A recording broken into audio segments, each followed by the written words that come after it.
Hey there, we are back today with another super fun build. It's been a long time since I've done just a fun build, and it was time to do another one. This time, we're back on Iron Man helmets, and we are focusing on the Mark 33 Silver Centurion helm. We're calling this the party helmet, and you will see why. This is an extra long build. It was super challenging to get this helm just right, and it was worth it in the end. I think it looks amazing.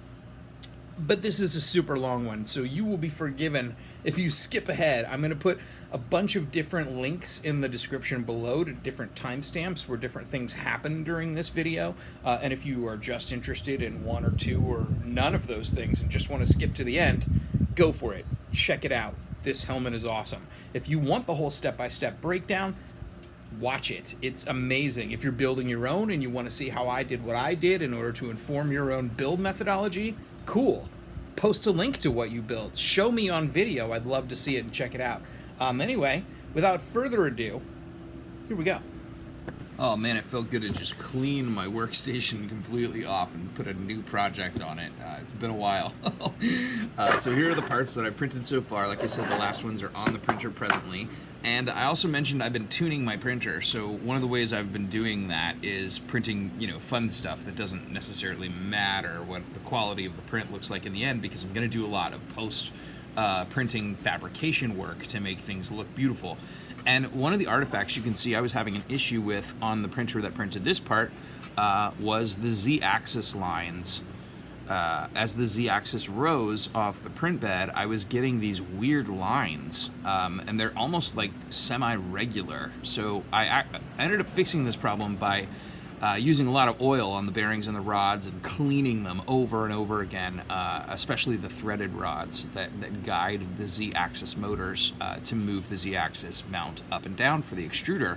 And anyway, eventually, in the middle of this piece, as you can see, we got there. After a lot of cleaning and a lot of oiling, these lines stopped, and as the Z-axis moved up through the rest of the part, it started to print really, really clean again.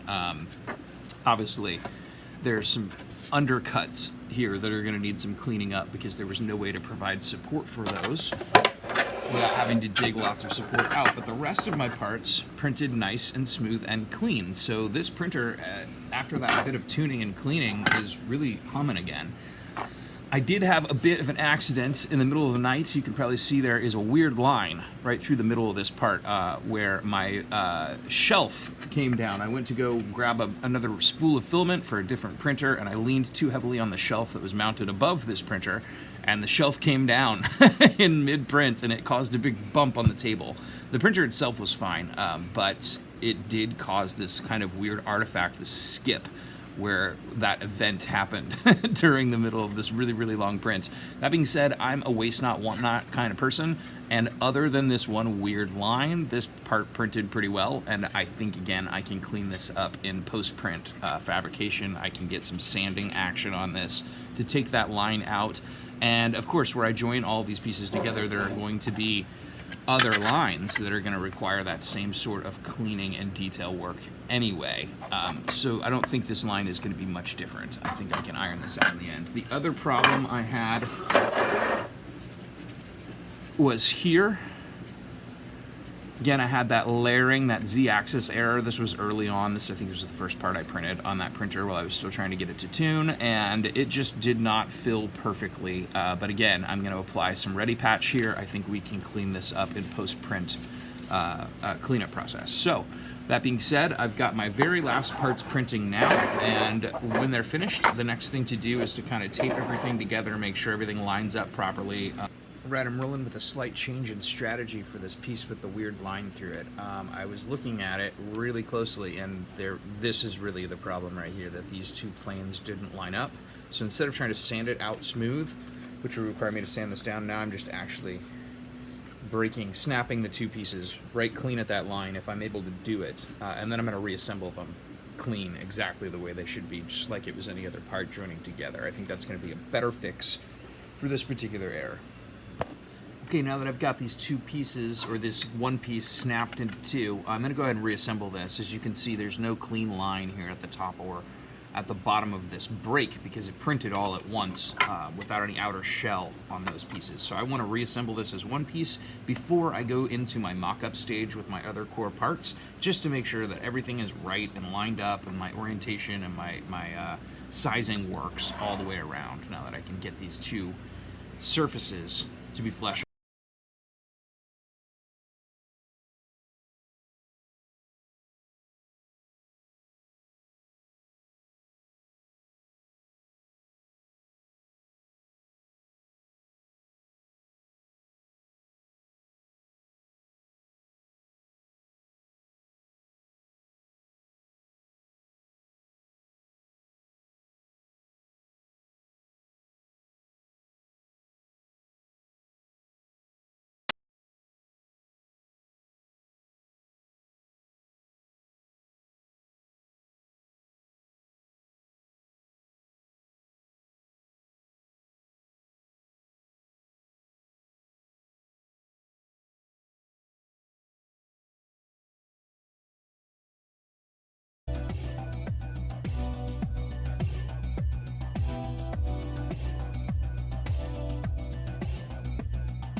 Okay, so as you can see, the outside is pretty smooth. We've still got a visible line here, but we're going to work that out when we start to sand and we start to fill with some ready patch and do more sanding, and that will eventually go away. Work to be done on that side. But on this side, you can see I have used the stitching technique, and what it essentially does is uses that wide tip soldering iron to fuse both sides together and creates a little well of melted PLA, one right after another, kind of in a similar effect to like soldering, except with thermoplastics instead of metal. You kind of want to just join them together physically.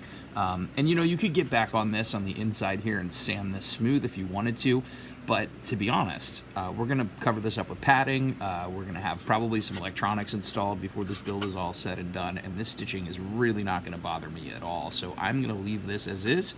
I'm going to call this part repaired, and I'm going to work towards now assembling a cold mock-up with some just painter's tape, putting all of my core pieces together, making sure all my seams line up, that there aren't any major gaps, and that no parts need to be reprinted before we move forward with stitching them all together in this same fashion.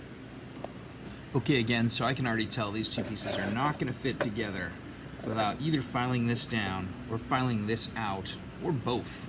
So I'm going to see what I can do about that and make sure I can line these two pieces up properly before we can proceed.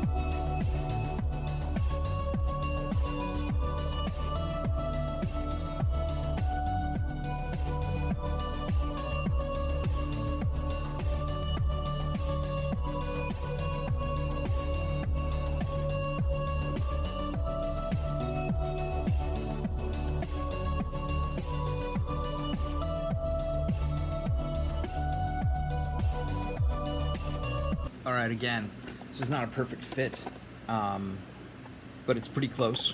I can fill in the rest of these gaps here with some ready patch. I honestly feel like there's something weird about this cut. I didn't make this particular cut.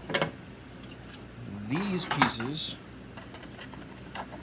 were all joined in the file that I downloaded, as well as pieces that come down off of the sides here. into the chin. This was all one piece, and I had to cut that into these little pieces to get them to print on my print bed.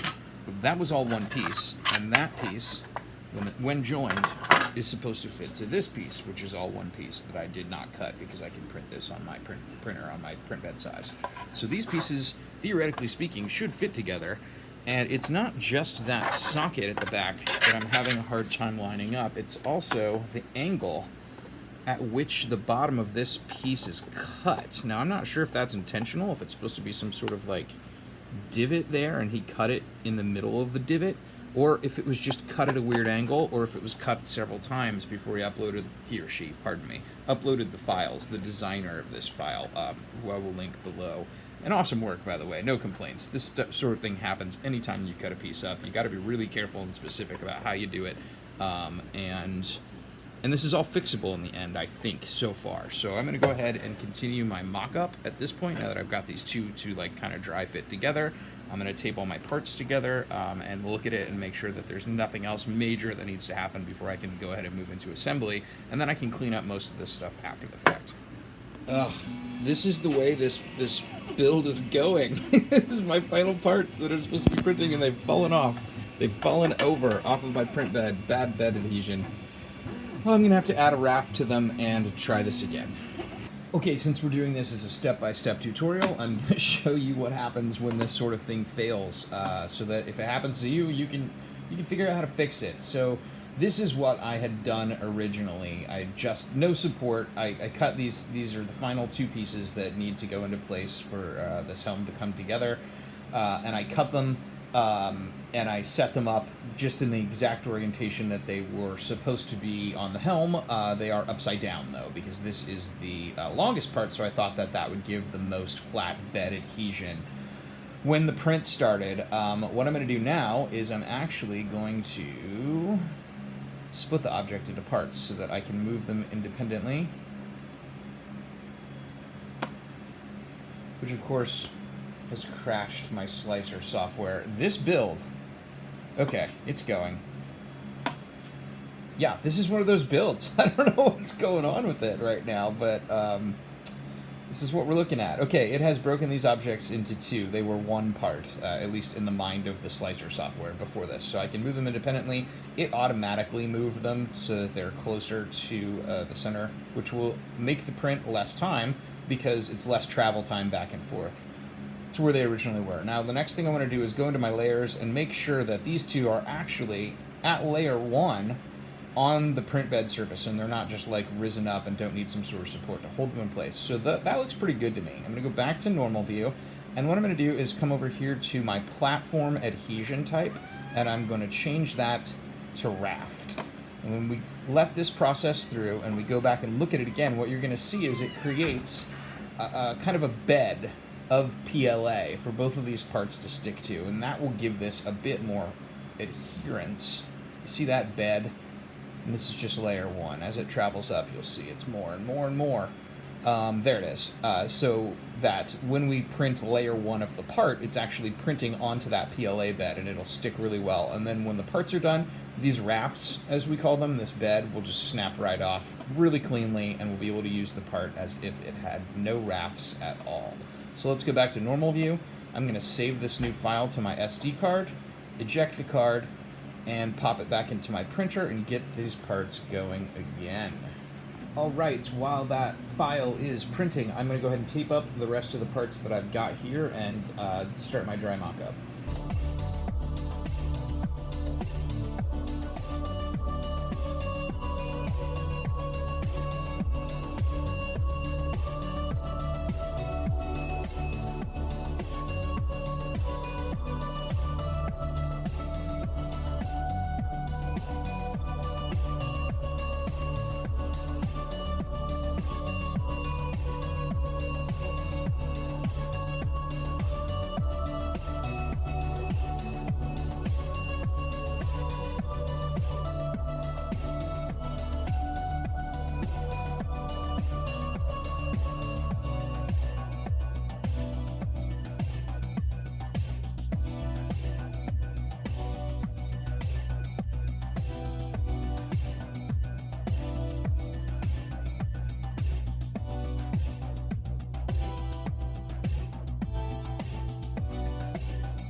Okay, it's close. It's close enough that I feel like I can go ahead and proceed. As you can see, these are the pieces that we're still missing on the sides here. My faceplate is a little weird. It doesn't actually fill this whole gap that it's supposed to cover, but I have a feeling that is because when I add these pieces, it's going to close the gap down a little more, and it's going to become a little better joined. If not, then we'll look about resizing that faceplate when we're done, and maybe reprinting it if needed to fill the whole gap. But right now, the helmet looks okay. You'll notice I taped it up on both sides just for some stability, and you can see that gap again. It's super weird that these two pieces don't come together properly, and that this was an original cut from the file designer. But, you know, like I said, it's not the end of the world, and once I start stitching it together, it's going to come together a little better than it is now, with just the tape holding it all in place. And I can always fill things with Ready Patch. You know, every one of these helms is a custom piece, and you got to look at it artistically as a custom piece. And little things like this, you know, if you let these bother you, you're never going to get to the end of this kind of project, especially when you have to cut it into multiple pieces in order to get it to print in the first place. So the final thing I want to do here, before I move forward, is obviously assemble those last pieces and do another final mock-up. But I want to put this on my head and make sure that it fits, because if it's too small, if I can't get my my big fat head in and out of it, then it's just not going to do, and we're going to have to start from scratch again. All right, looks good. It's like just barely getting my ears in there, but I think this is going to be just fine, and when it's all assembled and put together properly, it'll be a lot more stable. Let's move forward.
All right, we're all stitched up.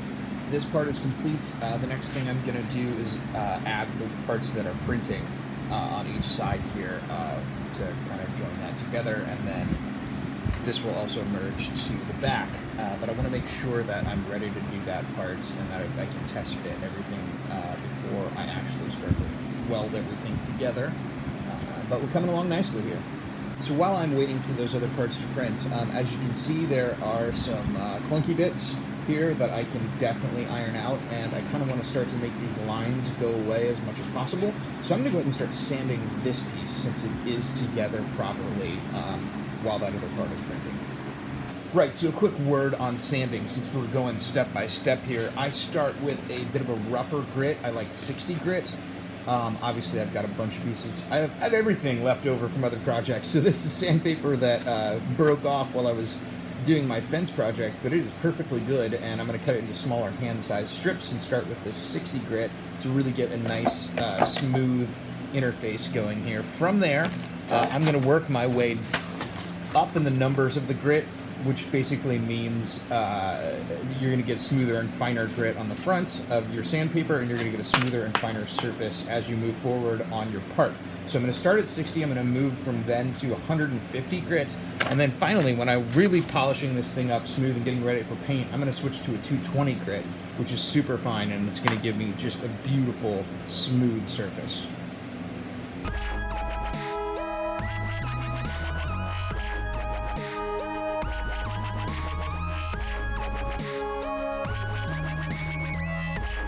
Alright, so this is what these parts look like with the raft on the bottom, and they'll just pop right off together. and that raft comes off pretty easily, and these are the final two pieces I need to complete the mock-up for the helm.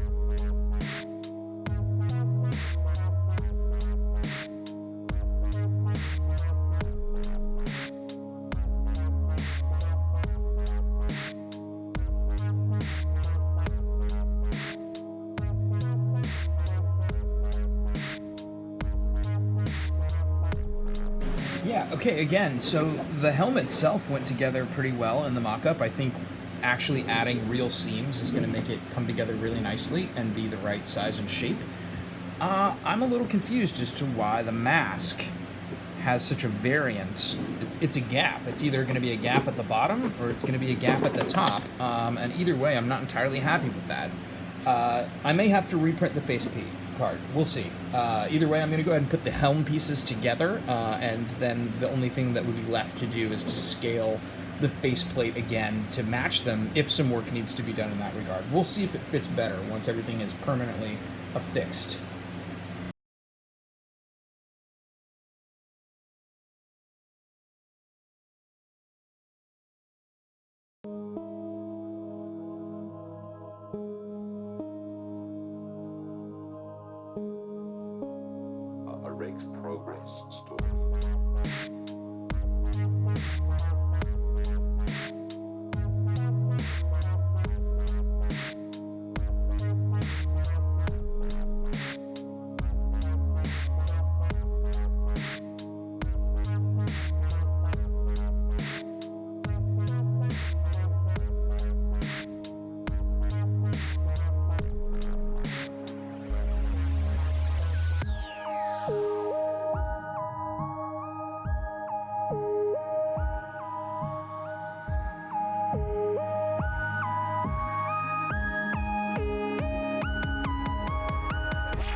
And it's this point in the build where I realized my mistake.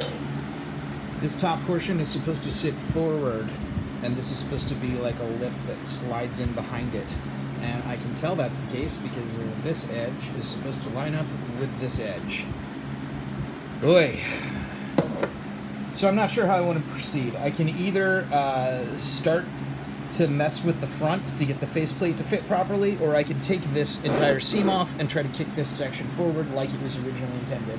I'm going to reference the source material and go back and look at the file to see how it looked, or how it's supposed to look when it all goes together. And I think that's going to be my guide, especially since this glue tack didn't dry yet. Alright, this build is proving to be a challenge, but you know what, I like a challenge.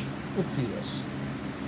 Okay, I am back to the main source files in Blender. This is pre-cut, and that my hunch was correct here. I was building this wrong. this back piece is supposed to slide up to the back of the top piece. It is not supposed to join straight up and down, and my gap in the front is a problem. Thank you, reference material, for clearing that up for me. So now I know what I need to do, and it's not amazing, but what I need to do is go back and fix this mistake and pop this whole seam that was not joining well right back off again and put it back on the way it's supposed to be. And that's not going to be fun, but it is the right decision here, so let's do it. For this job, I am switching soldering tips again, and this is a new one for you guys. This is one of my favorites, the X-Acto tip. I'm essentially going to heat this up to be a really, really hot knife, and I'm going to cut right along my seam where I've made the misconnection happen. Screw this in and get this done.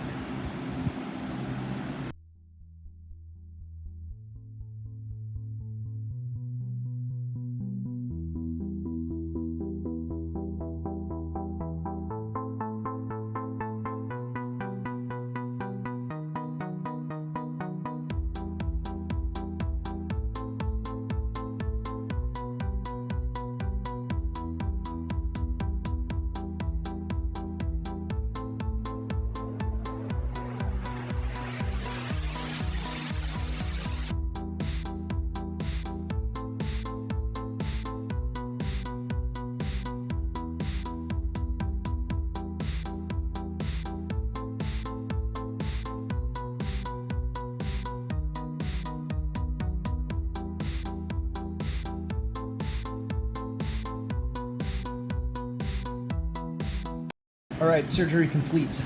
That was quite a mistake. And as a result, this edge on the top here looks like ass right now. So I'm going to have to do quite a bit of sanding to clean that up. But you know what? I had to do some sanding and filing to clean up these bottom edges anyway, where the support was.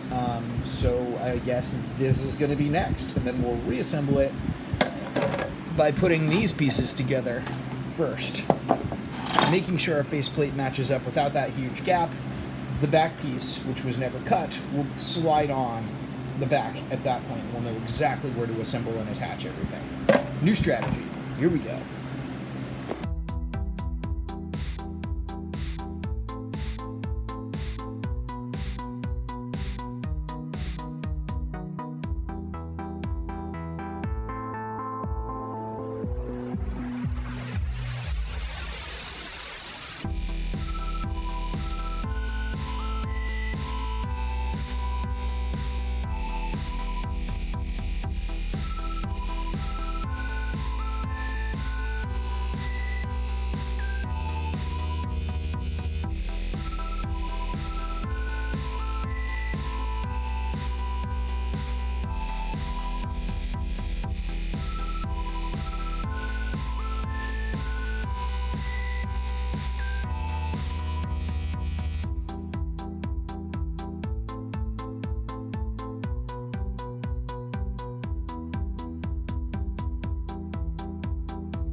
Okay, as far as assembly goes, and this is not the polish, this is not the fit and finish, this is not even close to ready for paint, but as far as assembly, general assembly of the puzzle pieces that make up the Mark 33 Silver Centurion helmet go, I think we're getting close to being there. As Adam Savage would say, we're in the room. We're not at the table ready for dinner. We're in the room though, and we're looking at what might eventually be something cool. Boy, quickly speaking, let's talk about these back two pieces. First, I am very happy with how this all came together in the end. It looks exactly like the rendering, with the exception of the, obviously, the little imperfections in the print of the jaw that happened because I was still tuning my printer and tuning out some nastiness and gunk in my Z-axis rods. These two do fit together in the way that they are intended, where the back piece kind of sits out a little bit. It's not my favorite design, but it is the way that the Mark 33 helmet from the movies looks, and so I'm kind of happy with it. To be honest with you, it's what it's supposed to be. So I'm going to go ahead and assemble those two and finish that part of the whole helm build up. And then I'm going to test fit my head again just to make sure I can get it in there, although I should be able to according to my mock-up. What I'm not happy with is the faceplate. The faceplate still has this gap, and I'll be honest with you, it looks okay in the back, but then you've got a gap in the front. And it looks okay in the front, but then you got a gap in the back. Left to right, our proportions are correct here. So really this is just a top to bottom sort of issue. And you know, in the end, if this were all I had to work with, I could make it work. I'm planning on, after I do all my polishing and painting, putting in a rubber seal here. There's gonna be some stuff to fill that gap and to make this look right.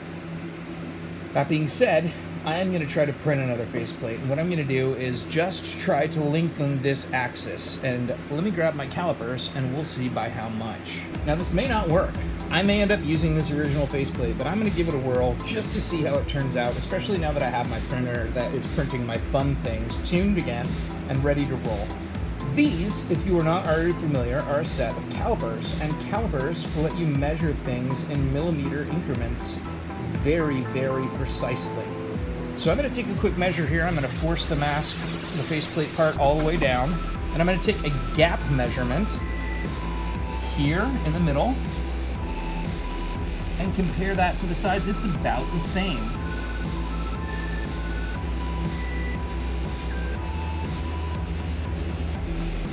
Yeah.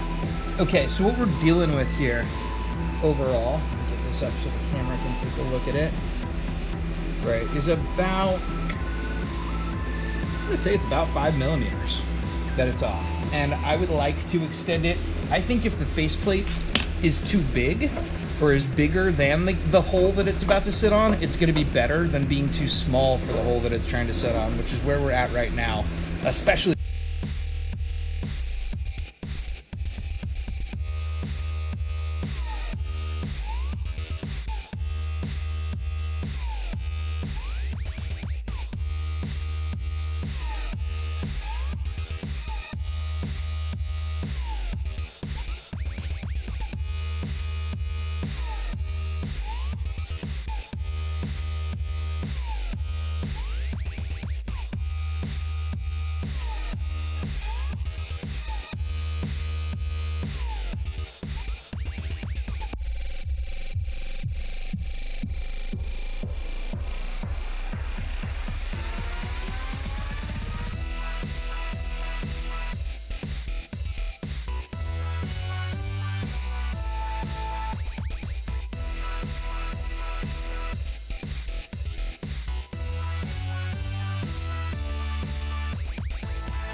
All right, this Frankenstein's monster is complete. All of the stitching in all of the places on the inside.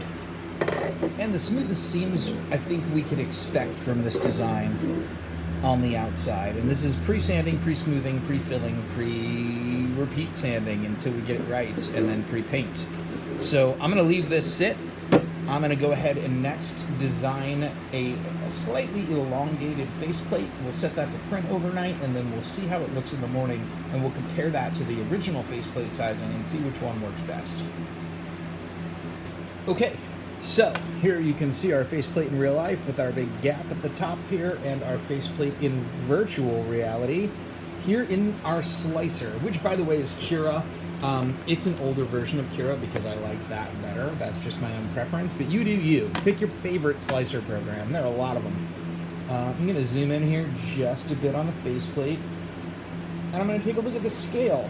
Now, if you pop the scale open here, what you're going to see are our X, Y, and Z measurements in millimeters, and then proportion sizes at, everything is at 1 right now, so that's 100%. This is the way that the designer intended for these parts to be. In addition to seeing your X, Y, and Z proportions here, you can also see them at the top, and you can see them outlined as width, depth, and height. So we've got 160.2 millimeter width, and that is back and forth here on these axes. And then you've got depth at 77.3 millimeters, and that is from the back of the object to the tip of the nose. From the back of, like by the ears back here to the nose. Then you got your height at 195.5 millimeters, and the height is really what we're going to manipulate here. We like our width, and we kind of like our depth. Those two options on the real life version that we've already printed, those are working out great. So what we want to do here is we want to ununiform scale. If we left that locked and we changed one of these dimensions or one of these proportions, let's say I wanted to do it as 1.01 to represent 101% or 1.03 to be 103%, it would change all of these axes at once if that lock button is locked. We don't want to do that. We just want to make this thing a little bit longer so that that gap in the real life mask isn't there. So we're just manipulating the Z-axis. Again, we measured these, the gap there with our calipers, and we came out to about 5 millimeters. So we are going to add 5 millimeters to our 195. And really, I think this is so close. Let's just change that to 200 on the dot and see what happens.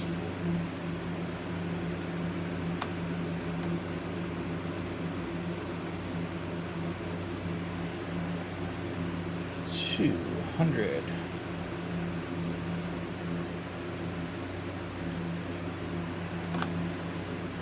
Cool. So as you can see, my x-axis didn't change. My y-axis didn't change. Only my z-axis changed because I unlocked the scale proportions. Now we're just waiting for this to reload. It went to 0 for a hot second, so it thought it was only going to take 6 minutes to print. But now that it is back at 200 millimeters, it's recalculating. We're going to give it a chance to do so. And then the final thing I want to do, because I don't really like the orientation of how this thing is printing, I want these sides here at the top to be touching the base plate because they're wider than these little tiny jaw pieces at the bottom. So I'm going to flip this whole thing on its head. I'm going to flip it upside down. I don't know that we necessarily need rafts for this print. I didn't use rafts when I printed this faceplate. But we do need some support pieces because when we orient this properly, it's going to be at a bit of an angle. So let's just check it out. I'm going to click on this. I'm going to go to rotate. It doesn't really need to finish rendering because this isn't how it's going to end up anyway. We're going to flip the mask over in our virtual reality slicer simulation program 180 degrees. Next, I'm going to turn it to the side like this, and I want to tilt it a little bit that way so that I can get it closer to being flat on the base plate. So I'm just going to grab it. This time it's not going to be a clean 180. It's just going to be, I think 30 degrees looks about right. Let's let it drop on its own, but it's not necessarily going to drop flat every single time you drop it. In fact, I can already tell, yeah, it's not flat. So what I want to do is click on it again, go back into my rotate button, and I want to hit this lay flat button, which should make it lay completely flat on that one plane that's closest to the bed. Now, you know, this laptop I'm working on here doesn't have a good deal of RAM. I think it's like 8 gigabytes of RAM. So if you're using a better computer than what I'm using here, you won't crash out your Blender software, or pardon me, your Cura software every time you try to slice a file. It'll recover, just give it a minute. There it goes. All right, and you can see it has now laid this object flat. To confirm that, we can come out of rotate mode. While this is rendering, we're gonna go ahead and check out our options over here. So we're looking at this in normal view. You can look at it in a lot of different views. You can look at transparent or X-ray view, or you can look at your overhang parts where support might be necessary. It's going to give you key indicators here as to where you might want to put support, and you can change your support settings accordingly. What we want to do right now is look at the layers, because I want to bring it all the way down to layer 1, and I want to make sure that my first layer is going to adhere really well to that print bed. So let's just give this a second to render, and then we'll pop back in here and take a look. Okay, Cura has finished rendering in the virtual format here, and it tells me it's going to take 10 hours and 48 minutes to print. It's going to take about 27¼ meters of filament, aka in weight, 81 grams of filament. That's totally fine. I'm going to hit my layers button here, and you're going to see things change. Instead of yellow, like it is in normal view, it's going to show you red for the part that you're actually printing. And I haven't added support yet, but if I did, you would see that as well in blue. Right now, over here on the sidebar scroller, up and down, you can drag this from layer 1 all the way up to the top layer, which in this case for this particular part is layer 1137. So that's why it's going to take 10 hours and 48 minutes to print. It's got a lot of layers to get through. So let's drop this all the way down to layer 1. And as you see, as I'm dropping it down, you can check this out layer by layer. And it's always good to do this, especially if you're doing a really complicated print, before you hit that print button on your 3D printer, to make sure that you've laid this thing out properly and that everything is the way you want it.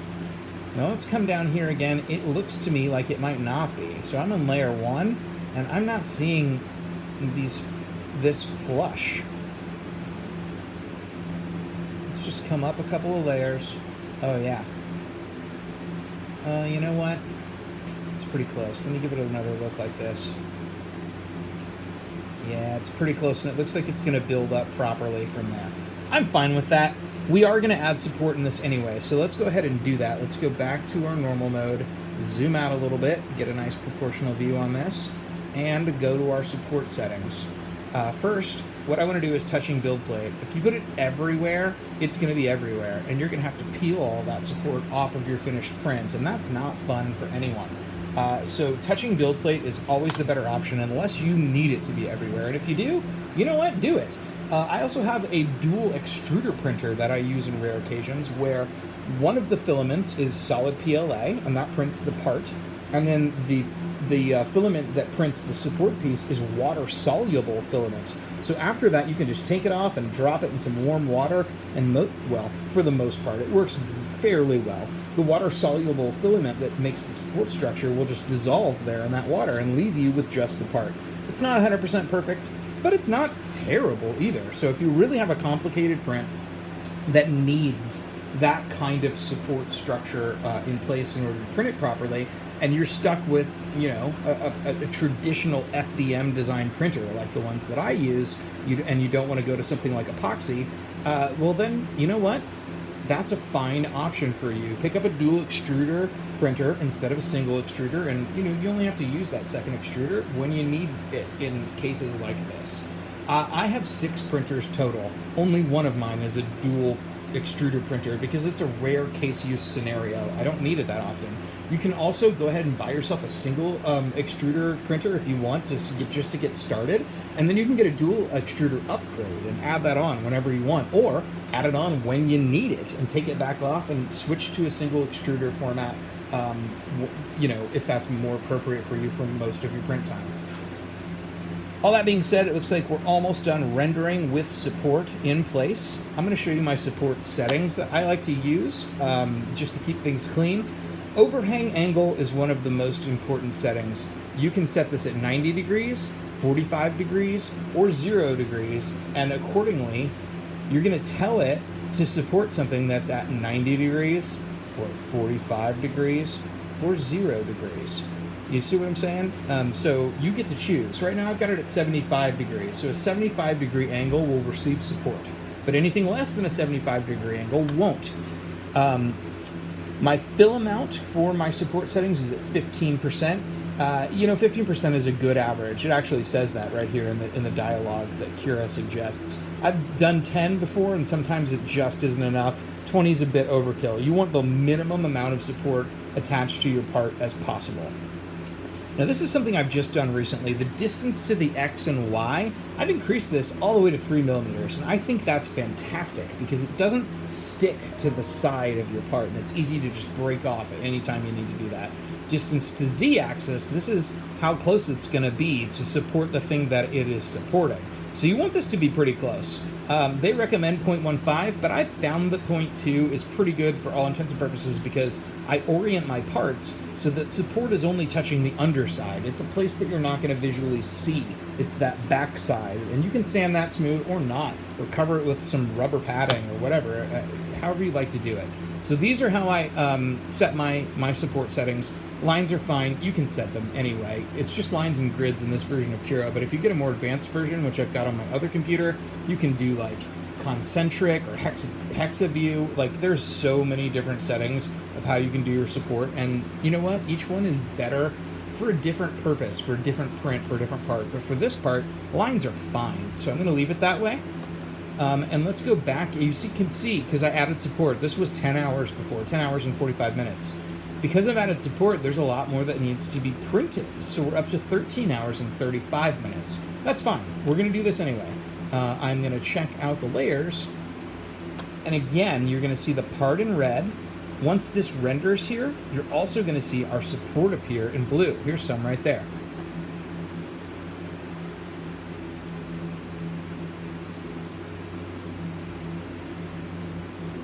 Just let it fill everything out here.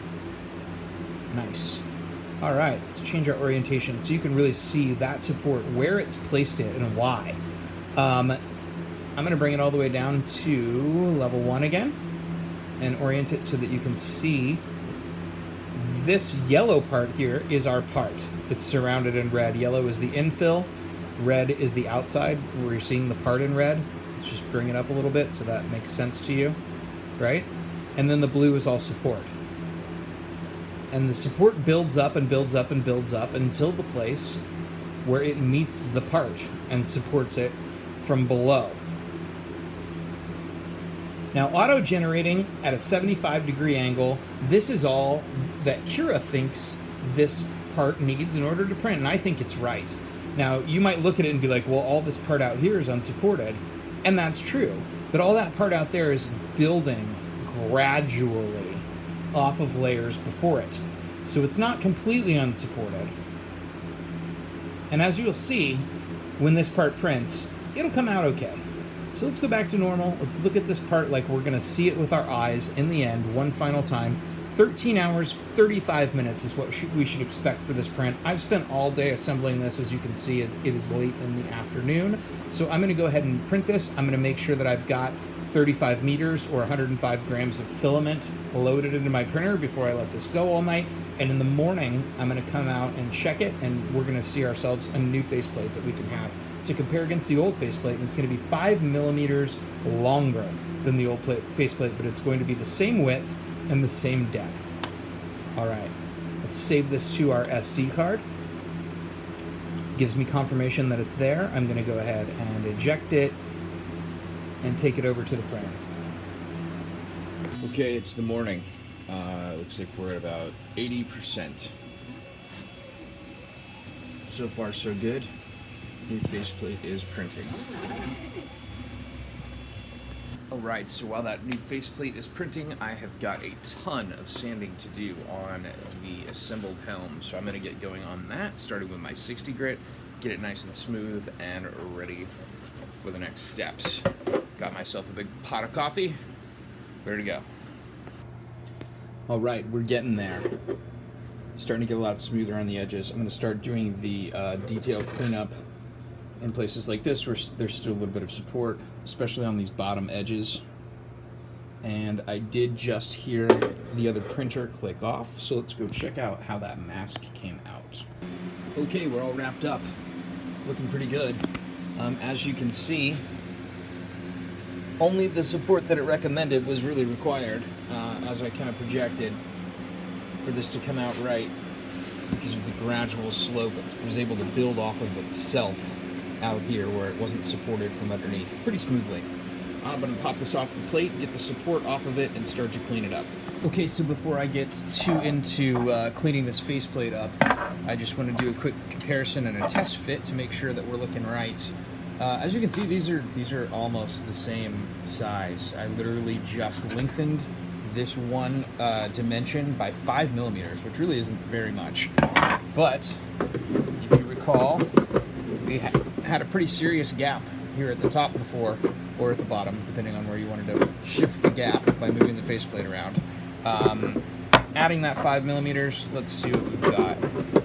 Oh yeah, I can already tell that's way better. You know, I could have actually probably added 7 and it would have been fine, but this gap is almost gone, and really what I'm seeing here is that I need to do just a little bit of filing, either on the inside edge here or on the outside edges here, to make this fit a little better and actually lock down. It's just being prevented from closing all the way because it's too tight of a fit. But that's fine. We closed the gap that I was really more worried about, and like I said, when we get to the fit and finish stage, I'm going to be putting rubber seal like I want to do around here to make a really good airtight seal between the faceplate and the helm itself. So I think we're good here with this new faceplate, and I'm going to go ahead and start sanding this, finish sanding this, and get ready to the point where we can start to seal our seams up and prep for paint. Okay, I am at about 7.5, 8 hours in on sanding. I'm not sure, let's flip a little light on here to show you this a bit better. I'm getting really smooth along the faceplate, pretty much ready for paint on the plate there. I am getting pretty smooth and ready to fill seams on the top and the sides of the helm. The detail work is coming along really well. I would say overall, non-faceplate, just the back of the helm, I'm at about 50% happy, but I still got a long way to go before I'm ready for ready patch, and then there's another sanding round on top of that. Now, I'm not trying to complain. I'm also not trying to humble brag about the amount of sanding that I've done here. What I'm trying to do is illustrate to you that even though this is a 3D printed file, it's not easy. There's a lot of work that goes into this, a lot of work. And if you don't do the work, that shows in the end result, in the end product. So I really want this to be a beautiful movie quality piece. I'm gonna continue to sand until I'm super stoked about it, and then I'm gonna take us to the ready patch phase. Until then, a lot more work to do. I'll see you again in about, maybe 3-4 more hours. I think we'll be good. Okay, we're at the top of day 3 of this Mark 33 helmet build, and I'm just going to show you about where I'm at. Had about another hour's worth of sanding on this thing last night. Here's what's left to do. If you recall, we have these layer lines that need ironing out from the printing process, and this is what they look like before. This is the portion I still have left to do. And this is what they look like after smoothing. So if you're having a hard time with your sanding process and you start to feel like you're never going to get there, and you will, sometimes you definitely will, keep hope alive, keep at it. You can get it smooth, even if it looks like this. You can get there. So I'm going to finish this up today. I expect I'll probably have another hour to 2 hours left of sanding just to get that portion and then the front portion finished, and then we'll be ready for ready patch, and then another layer of sanding, and then we'll be ready for paint. Okay, day 4. I spent probably another 2 hours, I'm going to be honest, sanding and smoothing out mostly the chin section on this piece, and I finally think that it's pretty much ready for ready patch and then final sanding before paint. That being said, the closer this thing gets to what it's supposed to look like, the cleaner and more precise all the edges are and the lines, the more I'm really starting to like this design, and I've been starting to contemplate paint, and I kind of think, normally I go really custom with these designs, but I don't know, something about this one, it's just so pretty I really think it calls for the same color scheme that I've seen it on it in the MCU in live action. So I'm going to do that. This is going to be a pretty traditional Mark 33 as far as paint goes. Now, to get that red design, you're not just going to find a paint like that at the Home Depot. So I'm going to go automotive paint style this time. There's a specialty paint store for automotive paints. Not too terribly far away, like good bike riding distance, probably about 5-6 miles. Nice morning ride. So I'm going to go do that. I'm going to pick up, I think it's Duplicolor Red. There's Retro. It was Retro Red that looked nice to me. It's hard to tell online, so I need to go see it in person. So I have got my mask. I am ready to go. Let's get ready for a nice bike ride. Okay, awesome.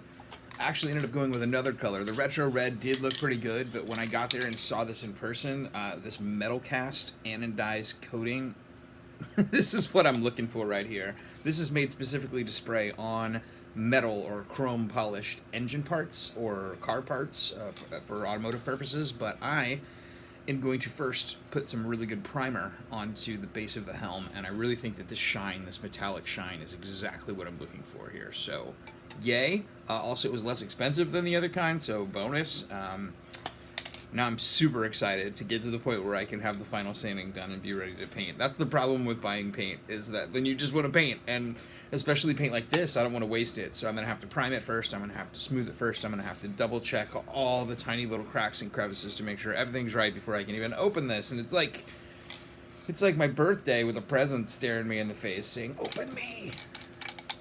We'll get there soon.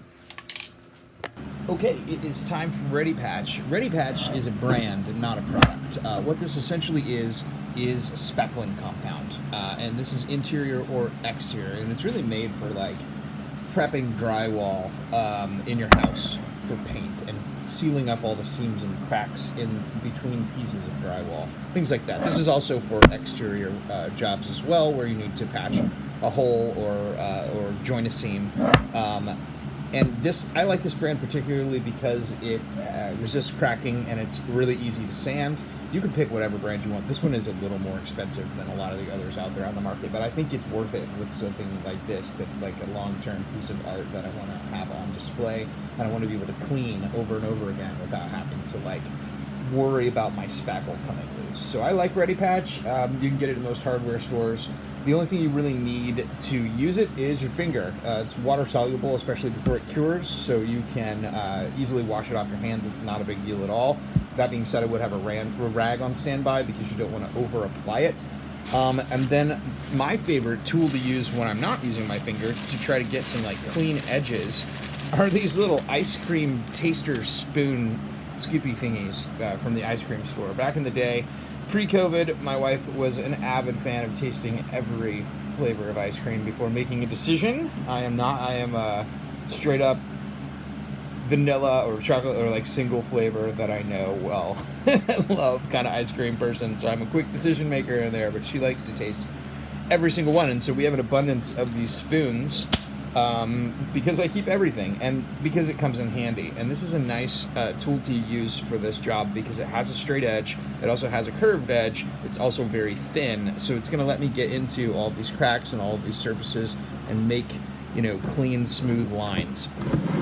When you do Ready Patch, the trick to this job here is I don't want to put it all over the place. I just specifically want to fill in that seam and scrape off as much of the Ready Patch as possible while it's still wet before it's cured, so that the only places that I really need to go back and sand again are the places where the seam is, where the Ready Patch is in there, sealing it up. And we're just looking for a smooth surface, and we're looking for these seams and these gaps to disappear altogether.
Right, so that is what a typical application phase of Ready Patch looks like.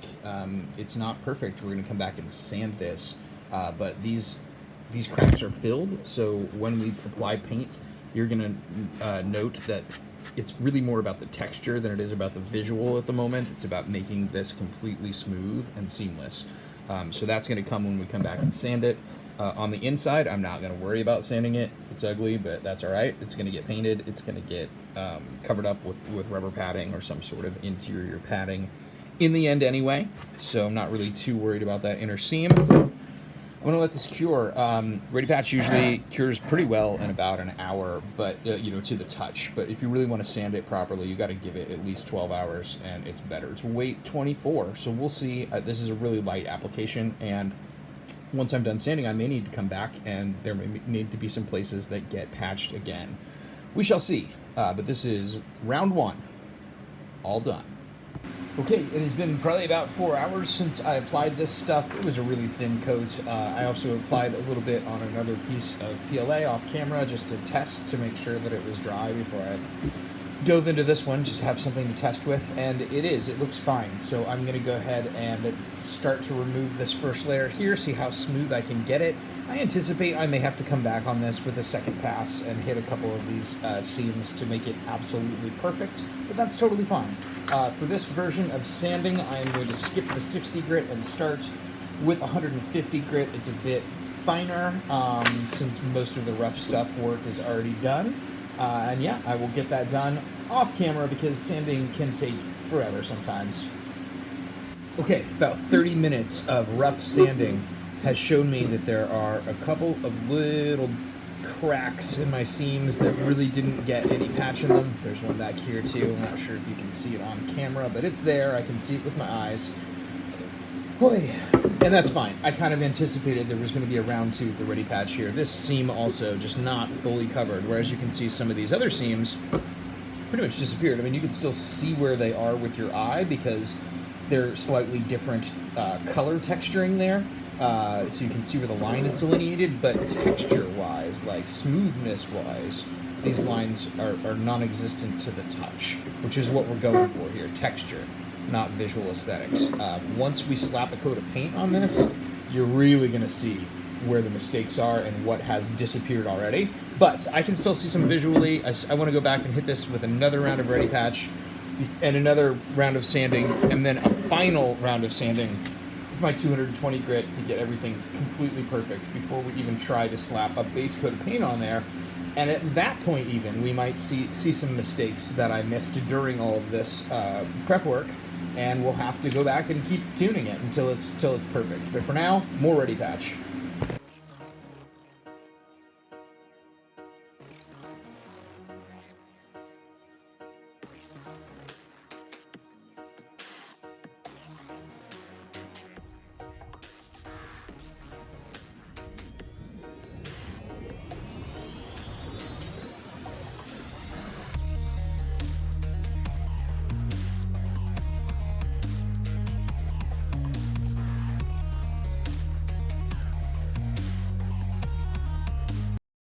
Yeah, so as you can see, I went fully all the way to town on this. I went to town, I went to the hardware store, I got all the things, I went to town on this. Anyway, I really want it to be perfect, so I'm overkilling it on the spackle. I can always sand it back down smooth again, even though that's extra sanding. I think that work is going to be worth it in the end. This design is so cool, and I don't want to see a single seam on it when I'm done. Alright, I'm getting close. My seams are pretty much gone now after that 150 grit sandpaper session.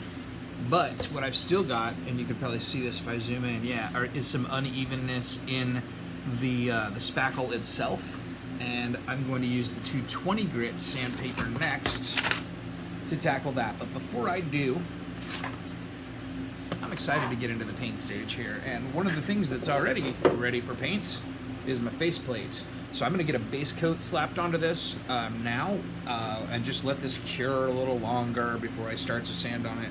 A little, with the 120 grit, I was kind of just surface sanding because I didn't want to dig in too deep. If this spackle had not fully cured on there and hardened, especially underneath the top layer where it was more dry. If it's still soft and wet, you run the risk of like smearing it right off. You gotta wait till it's cured. You gotta really wait until it's nice and dry and in there permanently before you can sand it to that smooth, perfect finish. So I'm gonna let this cure a little longer now that I've taken the top layer off, let the under layer that's already pretty well smoothed out kind of sit and bake in the hot California sun while I do a little bit of base painting for this, and then I'll come back and hit this Helm portion again with the 220, get it nice and smooth, and we'll move into base coat for that. And then we'll be able to see anywhere I missed, you know, if there's still a seam or still like something I'm not perfectly satisfied with, which happens, it might happen this time.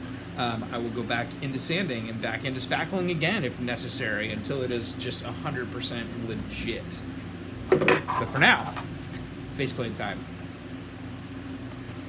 So for my base coat for my faceplate, what I'm going to do is start with this flat antique nickel. It is a metallic paint and primer all in one. I'm going to do that for two reasons. One, because I do want to get a base coat that's fairly similar to the top surface coat I'm going to end up with, since this thing is sanded smooth and ready to go on the front surface. But then also on the back surface, I'm not going to use the fancier paint that's going to go onto the front, but I do want it to be similar. So I think that this antique nickel spray is going to work. I've got a few other metallics, so if I'm not happy with this when I get my other paint in, if it's not a good match, I'll put something else on the back before we finish the front. For the front, I have ordered what they call the most mirroriest mirror paint in the world. From a company called Culture Hustle that I believe is based out of Kentucky. And yeah, it's coming in a couple of days. I've never used this product before, but if it's anything like it says it is on their website, and I'll drop a link for it in the description below. Man, this thing is a liquid mirror, and it just takes like a micron layer coating to turn just about anything they painted into a mirror surface. So I'm excited. I've also still got the blue faceplate, the original one that didn't fit, that was 5mm too short, and I'm going to use that as a test surface. So the same sort of primer that I'm doing with this, I'm going to apply also to the smaller one, at least to a portion of it, so that I can test that with that mirror paint when it comes in first and get my technique down right, because I'm going to have to paintbrush this by hand with a synthetic brush as opposed to spraying like I normally like to do to get a nice even coat on things. At any rate, that was a lot of rambling to talk about a base coat, but this is what we're going to do. Alright, I think we're there. We're as there as we're going to get with the capabilities of 220 grit sandpaper. By the way, I have not sanded something this smooth in quite a while, and it is so satisfying to get it to that level. We're at the point with this build where it's just going to look cooler and cooler and cooler at every step of the process all the way out. I've got my base coat on the faceplate. I've also got my base coat on about half of this first faceplate that I printed, just so that I can, again, use that as a test methodology kind of establisher for this new paint that I've ordered. We'll do that later this week when that comes in. But for now, I'm pretty stoked about this. I'm gonna have a chat with the person that requested that I do the Mark 33 probably tomorrow, maybe the next day, to talk about features for this thing, what we want to put in it electronics-wise, because I don't want to start drilling after I've done a top coat of paint. It's okay once the base coats are on and stuff, but I want to be able to do all the finishing work and all the fabrication work on this helm before we get to the final paint layers on it. So, this is it for now. We are moving forward. I am super stoked about the Mark 33 so far, and yeah. Alright, day 5 of the Mark 33 build, and I just can't stop myself from continuing to sand this helmet, because it's the more I touch it, the better it gets. This 220 grit is just magic. But I really feel like this is the final one. I'm giving it a nice polish, just a dry rag polish to get all the dust particles off and clear. And I'm going to give it its first base coat, which may show me the details that I've missed, and that's fine. At the risk of making this helm look so cool that I don't want to pick the right colors, I'm going to use this metallic, it's copper rose colored spray paint from Rust-Oleum. to do the base coat for this for a couple of reasons. One, because it's a markedly different color than the white PLA that I printed it in, and then the Ready Patch, which also dries white, so that I can really see anything that's, you know, weird and wonky, and so that I can tell get a nice light, even coat for my base layer here, without using too much paint, but make sure that everything's covered. Also, I want to go ahead and get a nice good coat on the inside, and this is a brand new bottle, so I'm going to eliminate any like bubble spraying. I'm going to get a nice clean mist, and I'm going to be able to have full coverage and get everywhere with the same color. Finally, I want to use something metallic because it's going to make for a better underlayer for the metal cast red that I'm going to use for my top coat when I eventually get to that level of painting. So I'm going to use this not only as my paint and primer in one, as my primer, but probably I will come back again with this same color. I've got a few cans of this just in case of need to build it up after any further sanding that might be needed. So here we go. Final look at what these seams look like. I'm going to light on this. What these seams look like, joined with the Ready Patch, and we'll come back and take another look at this after the base coat. All right, just with a light top coat, it's already starting to look pretty amazing. I'm going to come back around on this once it's dry, flip it over, hit it from the bottom, and hit it on the inside. Might even give it another coat after that. We'll see where we're at. Okay, so while my base coat is drying on the Helm, I am taking 220 grit, the really fine stuff, sandpaper over the faceplate, and I've already started. You can probably see a bit of the difference here on this side where everything has started to smooth out even more. Yeah, it has a base coat, but that doesn't mean that it's ready for paint, especially because the base coat is kind of tacky to the hand. I want to smooth it out, I want to blend it out, I want to probably give it another base coat and maybe another sanding. I want this to be perfect and ready to accept that mirror polish finish when it arrives in the mail this week. I'm likewise going to do the same to the silver half of this plate so that they're pretty much identical, and I can use this as a good test example. Okay, we are getting there.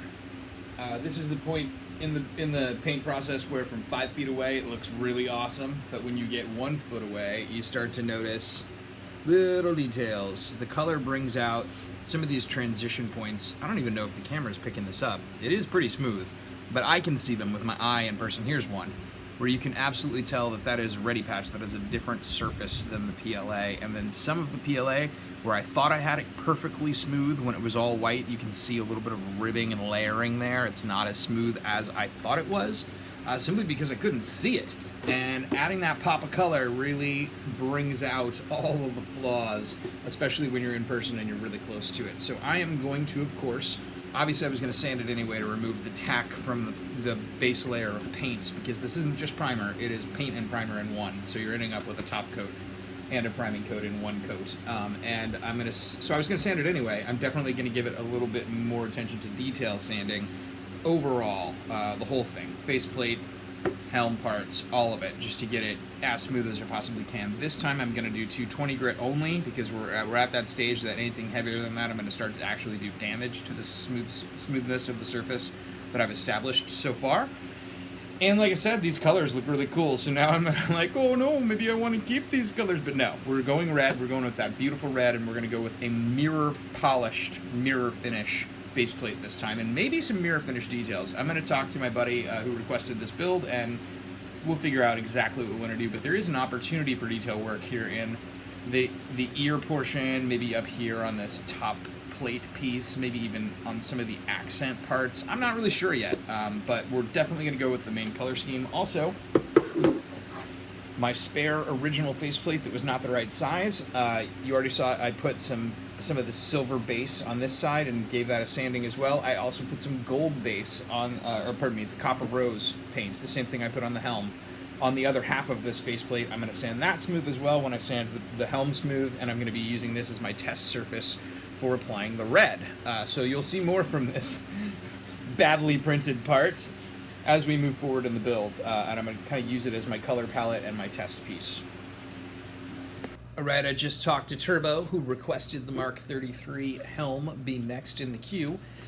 And we talked about what kind of features we want to have this one have. And he requested, and I think this is an awesome idea, that the Silver Centurion be the party helmet.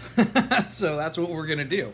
We're going to put some also for the party helmet design. Thought it'd be cool to have some external speakers in this one. Previously on the Mark 25 and the Mark 41, we've done internal speakers in internal headset. And I think we'll probably do some sort of headset in this too, so that I can have communications enabled, like I like in my designs. But it would also be cool to have some external speakers so that we can play some music at a party. And you know, this is the party helmet. Yeah, so those are kind of what the things we're looking at for electronics on the external sense that still are going to require some fabrication, holes designed into the model itself before I can do the rest of the paintwork. After that, we're going to talk about internal electronics, but I'm going to leave that for later down the line. I do have some cool ideas. All right, so we are working on the audio portion of the Mark 33 party helmet, as we're calling it now, the Silver Centurion. And I have gone ahead and done a little work off camera here because I was just curious. I had a Bluetooth speaker that has not been, let's say, behaving as well as it could be. And I think the problem here is this battery, this 4.5 volt battery. It's rechargeable, it's lithium ion, and I think it's just reached the end of its life. It's not maintaining a full capacity, full charge anymore. Needs to be recharged like every 2 minutes, and it's just not quite right. So I think this is the source of the issue. After doing some diagnosis, I broke the whole speaker apart into its components to see what was going on in there, see if I had a loose connection or something, and bottom line, I think it's the battery. So I've got the speaker here, and it is about the right size. I liked this Bluetooth speaker when I first got it because it's nice and loud, and it was pretty compact. This is about 1.5 inches in diameter, maybe 2 inches in diameter almost. And it's gonna work pretty well, I think, if I place it right up here on the inside of the mouth. So it's kind of like the Mark 33 is talking to you. We're singing or playing music or whatever it is you want to do in the end. But for like loudspeaker announcement sort of, this is Iron Man kind of thing, I think the speaker is going to be just right. So happy with that. I'm going to reinforce the wiring because it's a little flimsy. You know, just not made that well. It was pretty cheap when I bought it.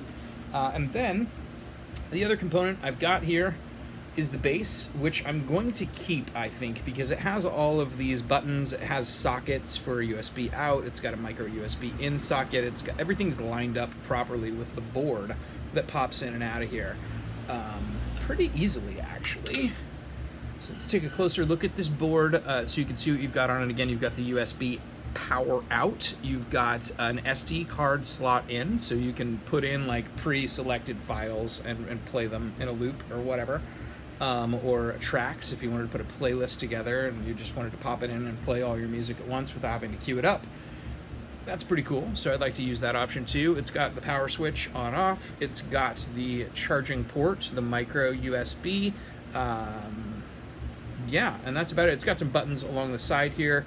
If you check out what it was listed on the base, one of them is to switch modes. It can go from auxiliary, which shares the micro USB input, so you could like have your iPhone or iPad or whatever running out. Instead of connecting via Bluetooth, you could run out via cable from a computer or whatever you want through that auxiliary switch input.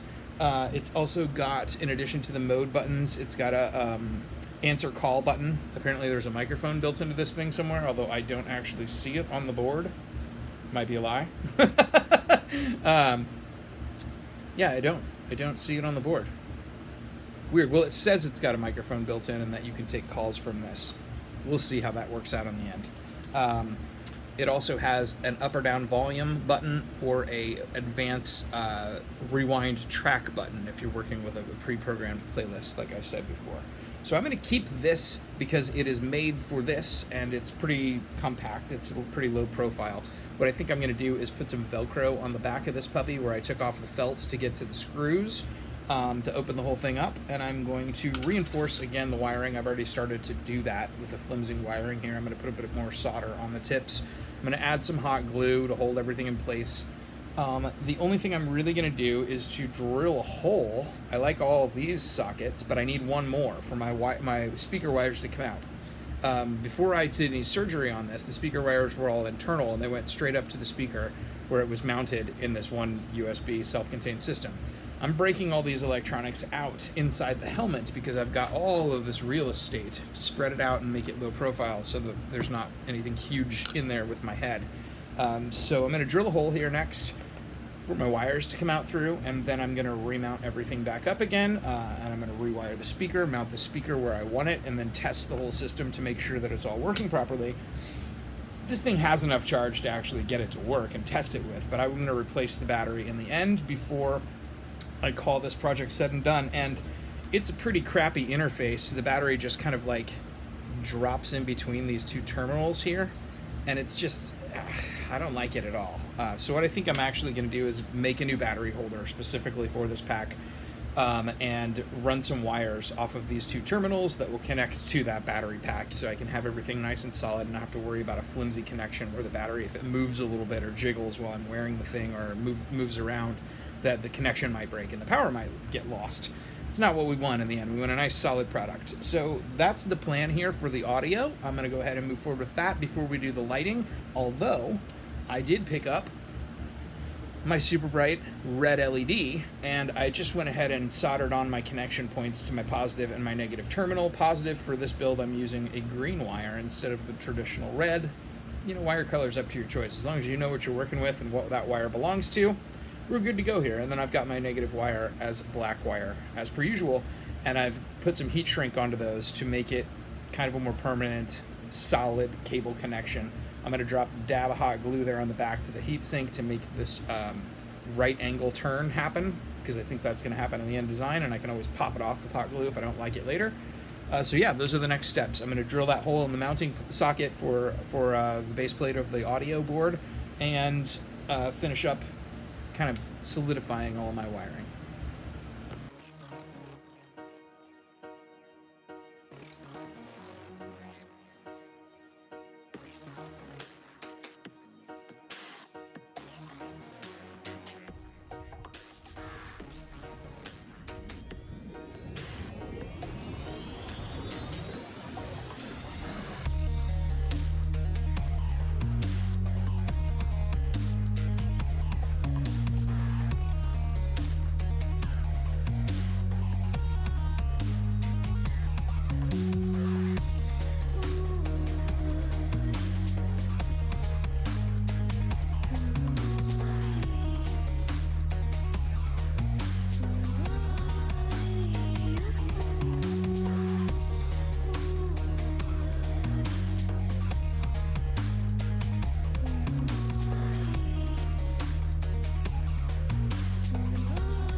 Okay, so that was a little short-sighted and I was wrong. I drilled the hole for the speaker wires, but I'm going to need another hole for my battery wires so that they also come out of the side nice and smoothly here. I'll do that next to the speaker wire hole. We'll pull them through and be good to go.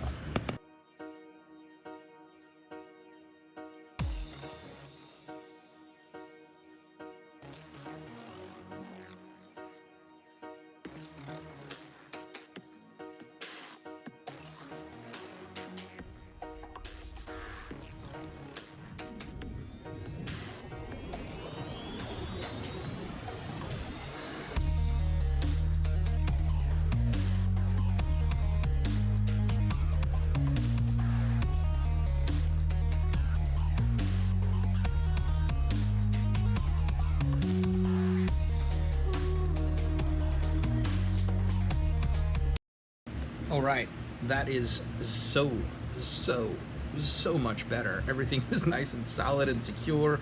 All my solder points are well connected.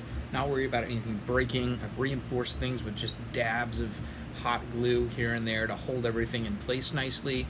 I have also labeled my outputs. This is my audio with a little speaker or headphone symbol, I guess, and then my power with a positive and negative symbol because wiring. And I'm going to need to know what these wires are later, and I might forget what colors. I probably won't forget, but it's possible I could forget what colors I used for each. So it's always good to label as you go. So I think we're good for the programming half, the circuit board part of our Bluetooth loudspeaker connection settings. And it's time to move forward with the actual speaker itself. Good morning. All right, let's talk about acoustics for a minute. Originally, my plan for this whole speaker system was to mount it right behind the faceplate, have it kind of hidden back there, and emerge as a loudspeaker voice from what would generally be the mouth of the Helm. I did a bit of reading last night. It's been a while since I've looked into the physics of acoustics, but I think I've got a better way. Generally speaking, in what the design of a speaker in general, you have a couple of different speaker options, the actual speaker part itself. You've got big ones, wide ones, generally considered woofers. You've got little ones that are generally considered tweeters. Both of those are, for high or low frequency noises specifically, they do a better job at that. And often in a speaker, what we think of as a speaker that you plug into your stereo, you have both, and both of them are built into a speaker enclosure, and the enclosure is what we're considering here with the Helm. So the reason that you see the actual speaker modules, the woofers and the tweeters, etc., sticking outwards from the speaker enclosure is because you have sound waves that emerge from this speaker unit both forwards and backwards, and because those are not in phase, they cause a bit of distortion when they're heard together. So what the speaker enclosure does, the box behind the front-facing vibratory portion of the speaker, kind of dampens the backwards emerging sound waves so that all you get are the ones that come out the front, and you hear the sound in the way that it was intended to be heard, the way that it was produced. So thinking that through, what I think I want to do, instead of putting the speaker inside the helmet where you're going to get both of those waves interfering with each other in kind of a muffled front-facing wave, I think I'm going to put it in the back of the Helm, and I'm going to drill myself a nice hole here so that I've got the front-facing vibratory part exposed and coming out the back nice and clean, so that it's really easy to hear. And then the back-facing waves will go inside the helmet as if the helmet were the speaker enclosure. Now, obviously, speaker enclosures are boxes on all sides, and sometimes they have a strategically placed air outlet hole that helps that particular speaker performance function. In this case, it's a helmet, so the entire bottom is going to be open. It's not going to be your ideal speaker enclosure, but I do think it's going to be better in this design, in this way. Now that I've thought that through, I'm going to go ahead and prep my space. I think I'm going to try to put the hole right here just because it looks pretty good that way visually. Also, I'm going to go back to my original Bluetooth speaker just to inform my design. So this was actually originally mounted in this, and this is much the same concept. This is the speaker enclosure that was blocking those backwards emerging sound waves and just allowing the ones on top to escape. This was sheathed for protection inside this, which is just pretty. It looks like an old school microphone. I kind of like the mesh grating, and I kind of like it's just mounted in here in this ring. I like both of these pieces. They're a little big, which is fine. So what I think I'm going to do is cut the ring down so that it's just this top portion of the ring, and use that and the grate to cover the speaker on the back, just that little top part there. And I'm going to paint this a silver color or chrome color to match the mirror faceplate. that we're going to have in the front. So that's the new design for the mounting of the speaker itself, and for turning the Mark 33 helmet essentially into a speaker enclosure to get the best acoustic properties out of this in the end. Yeah, nope. Change of plans here. I'm actually looking at this again, and this ring is just way too big for where I want to put this speaker.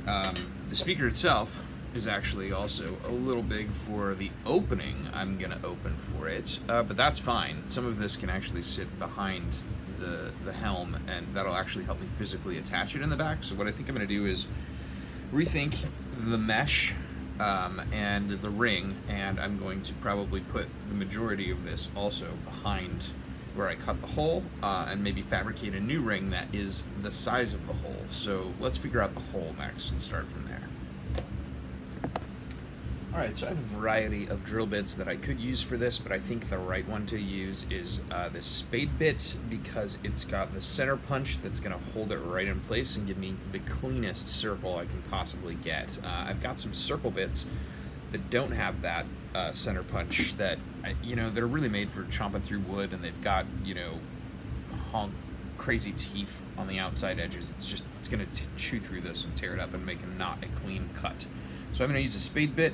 1 1/4 inch is the biggest one of these spade bits I have, and it happens to look like about the right size here. When you hold it up to the spot I want to expose the hole in, it's going to come in right in the middle there and leave a little bit of an edge on each side, which is what I'm going for. Likewise, looks pretty clean, and just measuring it up to the speaker itself, it's not bad. It's going to expose a good deal of the speaker and allow the front-facing acoustics to escape, and still leave me a bunch of meat in the back to use to actually affix the thing to the helmet itself. So that's what I'm going to do, 1 1/4 inch.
Alright, a quick trip to my bin of small metal bits from past projects, and I found a couple of these golden rings that I believe came off of an old faucet that I uninstalled when we redid our bathroom. Keeping these things around has paid off today because this is the perfect size to cover this hole and give us a nice clean machined look on the back there. So this is going to get that chrome silver paint I mentioned before I actually attach it on, and I think fabrication work for the speaker is getting very close to being done so that I can finish up the paint job on the helm, which is super exciting. Next we're going to work on the mesh. I don't know if I'm still going to use this since I kind of changed the design and I've got a bunch of other mesh options, but mesh, that's going to be next. It's going to be something to sit in here behind the hole, nice and flush, to protect the speaker underneath the housing.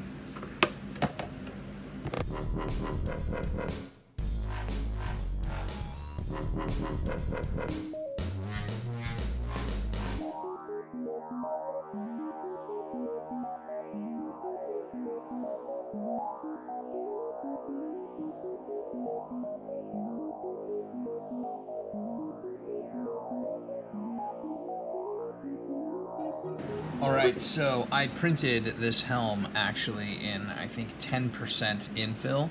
I don't know if you can tell there on camera, but it's hollow. You got two walls next to each other with just some support structure in the middle.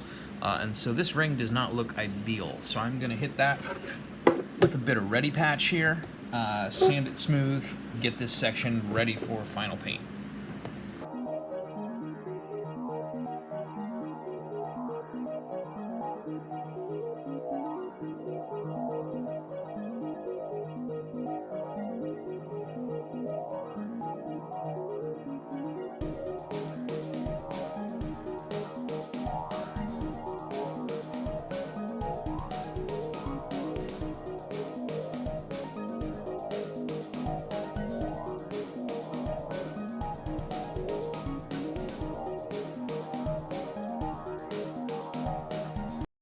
Right, this is getting exciting.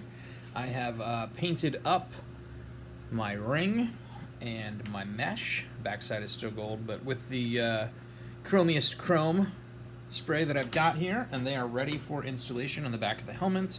I'm going to give this a quick sand now that the ready patch has dried for quite a while, and then I am ready to consider how I'm going to install the lights and any other fabrication holes, anything else I need to drill or modify for the helm before I can move on to paint. Alright, so after thinking this through for a bit, I think my plan here is to cut a plexiglass plate that will fit right in this notch here and inset nicely. Put a hole behind it to mount my super bright red LED and turn this plate into a one-way mirror in a similar fashion that we did on the Mark 25 with the side panel plates mounted in the jaw. I'm sorry, in the ears for the Mark 25. So I have gone ahead and marked out on a piece of acrylic here, approximately the right sizes. I'm going to try to cut this with a very thin blade on my chop saw because I think that might come out with cleaner lines, and lines are going to be important on this. We'll see. Here we go. Alright, that piece actually came out pretty well. However, the curve is just too great here. And without having an exact duplicate curve to like heat up my acrylic and melt it onto, I'm not entirely sure I'm going to be able to match that curve and get this piece of acrylic to bend the right way. I could try to do it on the helmet itself, but the helmet is PLA, so if I start to get out a heat gun tool to melt this acrylic, that PLA is going to soften before this does, and it's just going to ruin the curve that's already there. So, I'm going to try another strategy. Instead of using this hard acrylic, I'm going to see if I can find something a little more form-fitting, a little more bendy to cut, probably a thin piece of plastic that is very, very translucent, and see if we can make that look as polished of a mirror finish as it would be if we used the acrylic to start. Alright, the piece cut really well. I actually just found a greens container from the local grocery. It's nice and bendy now. The shape is right. It fits the form of the helm perfectly. The real question now is whether or not I can one-way mirror polish this with my one-way mirror spray. Let's find out. Wow, that actually took remarkably well. So you can see the light reflecting off the mirror surface side, and then let's flip it around here. I'm going to point you now at the light, and as you can see right through it from the back. So this is great. I'm going to try this out with the red LED next, just to make sure that the visuals look good, and then I think this is ready for install too.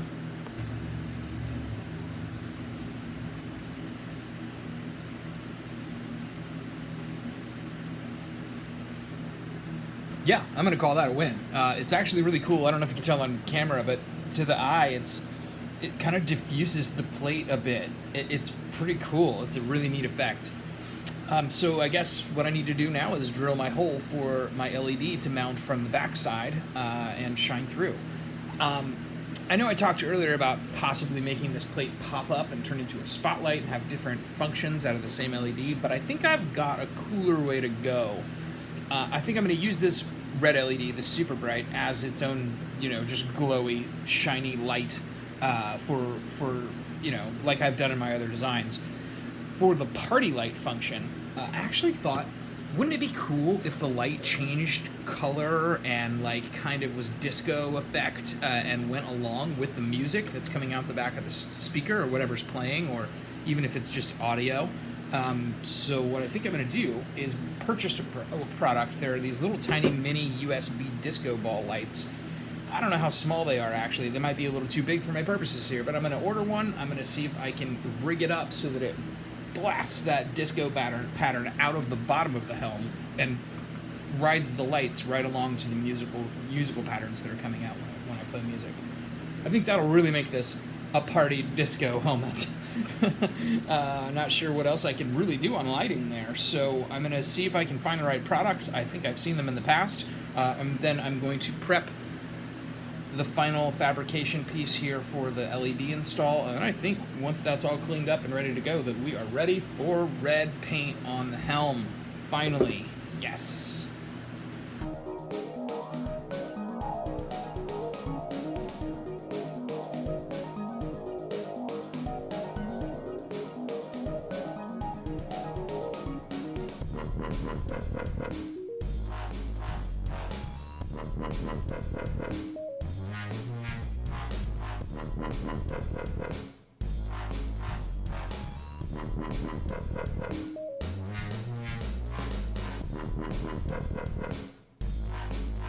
All right.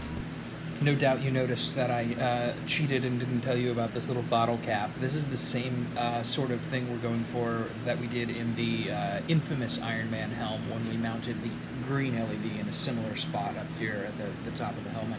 This is going to be my spacer to keep the heatsink that is this metal plate is a heatsink that is attached to this super bright LED, and it gets hot when you turn it on for any length of time. So this is kind of a spacing device I'm going to use to be able to tack this onto the inside of the helmet, and then tack this around the heatsink to keep anything from melting. And I'm basically going to fill that reservoir once I've got everything spaced properly up with some hot glue. Hot glue can just heat up and cool down and heat up and cool down and eventually, settle into the perfect spot up here inside the spacer. So let's just make sure this fits. It definitely will, especially once some spacing pads get inside the helmet. So I think we're good to go. All right. That glue is pretty solidified now. That is all set. It's going to take a good deal of heat to melt that at all, and even if it does melt a little bit and shift around just a touch, it's probably not the end of the world. I mean, let it settle a little further. But this is ready for mounting. Now I can just position this up below the hole and then hit the outside of this bottle cap with some hot glue to hold it in place. And we're good to go and ready for wiring. So I'm going to set this aside and move back into fabrication and paint. All right, that was easy. I found the product I think I'm going to use, and I placed an order, and it's even going to be here tomorrow. So awesome. I am ready. I've pretty much triple checked. I've got all of my post fabrication done. My install points are ready. It's time to paint this beautiful, beautiful helm. And I really want to jump right into this beautiful, beautiful red, but that's not the way to do things. One of my mantras, I don't think I've ever broken this out for the channel before, but I'm going to do it now. One of my mantras that I tell myself whenever I'm going through a big major build like this with like tons and tons of steps and details: one thing at a time and all things in order. And you got to follow the order of operations. If you skip a step, that's where you start to mess up. So it's one thing at a time, all things in order. And the next thing to do is to give this another layer of base coat. It's really going to help. When I did the faceplate, I did one layer of base for a primer. It's a primer and paint in one, but it's a primer when that paint surface first hits the PLA.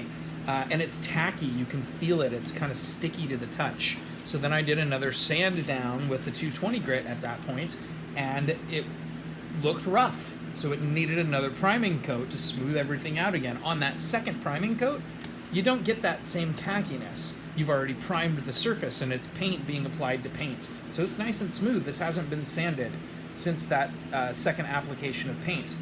And it's ready. This is nice, smooth to the touch. It's ready for that mirror paint to come in, which I think comes in either tomorrow or the next day, which is very exciting too. But for now, this is going to sit pretty, and I'm going to apply my second base coat here. I've done my first. I've sanded the tackiness off, and it's ready for that paint on paint layer before we put the top coat on.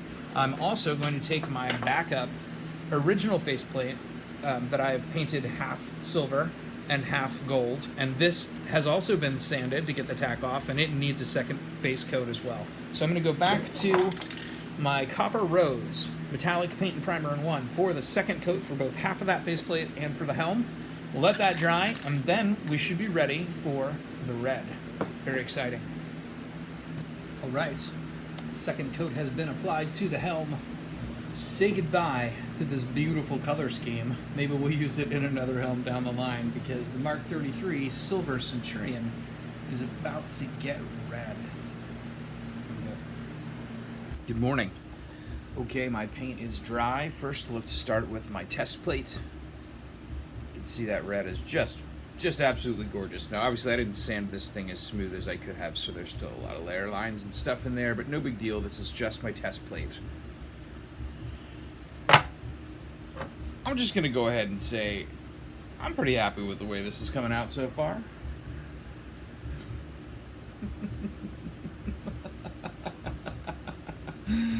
Yeah.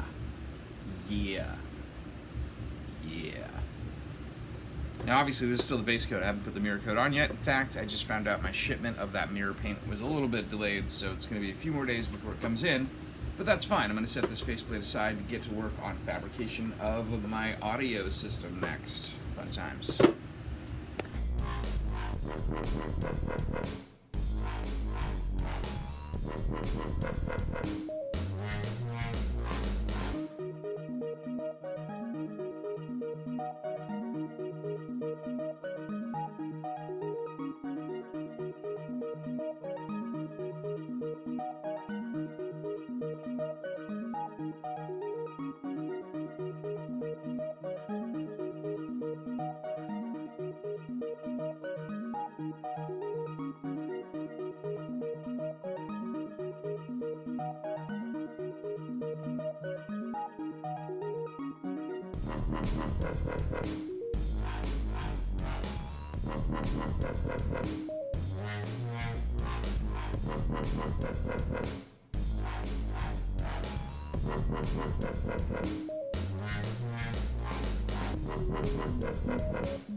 So also, when it comes to the speaker, I don't want to just like force it in there and start putting glue around the edges. This diaphragm is pretty sensitive. I want it to be able to vibrate, and I don't want to hinder it with any glue that is unnecessary or accidentally get like hot glue on the inside of the speaker. I don't know if you can really see, it's open. Lots of openness in here for the vibrations to occur. So what I did was I went through my parts drawer, and I actually found that the lid for a roll of Teflon tape is pretty much the perfect thing for this guy to drop right in and make a good solid connection. So I'm going to just tack that to this with a couple of dabs of super glue on the inside edge of the Teflon tape front face. Tack that together, and then I can glue to this without worrying about getting my glue in that, and that should work out nicely. I'm going to paint this Teflon tape cover first to match the red on the inside of the helmet. Or you know what? Maybe I'll go silver. Silver might be nice because the whole speaker system itself is kind of... Let's do silver. All right, my paint is drying on that adapter for my speaker. And I'm taking a look at the external housing. That grate looks amazing. And the cover cap's going to look good too, but I'm noticing that I need to handle the inside of this ring. It's red, but it should be silver. So I'm going to pop my grate out for a minute here. We've got silver Sharpie pen. Works fantastic for jobs like this.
I've been going back and forth on how I wanted to install the control mechanism for the audio.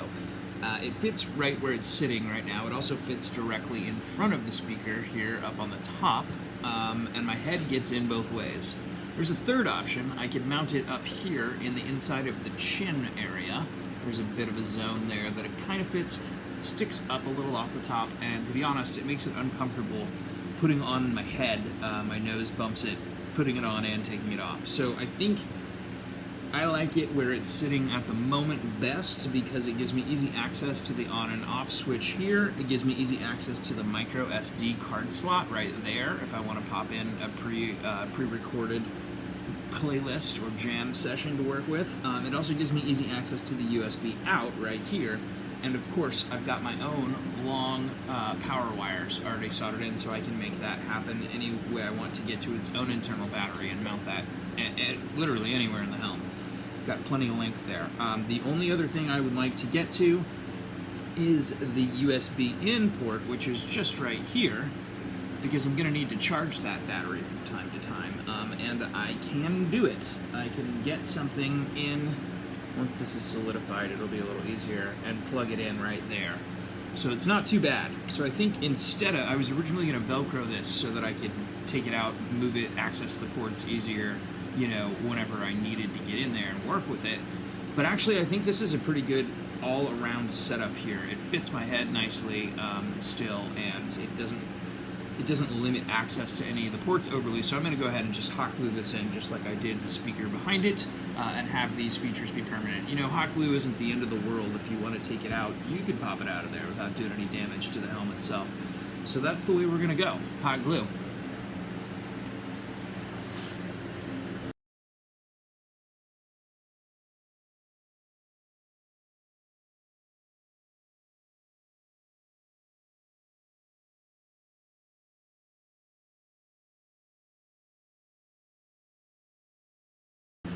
Alright, so before I go too much further with the install here of the sound system, I want to test everything. So I have twisted my wires together appropriately to hook the speaker up to the control board, and I have just rubber banded on my battery pack here.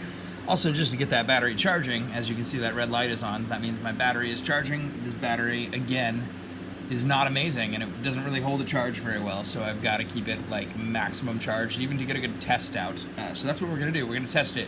I'm going to use a track by my favorite composer, Techno Axe. Since this is the party helmet, we're going to test with Party at Station 5. I will link this track in the description below. So first, let's kick on our system.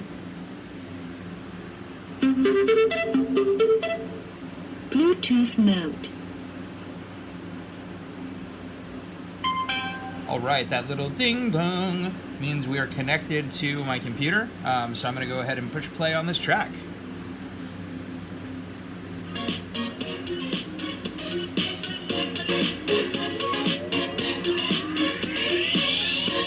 Nice. Oh.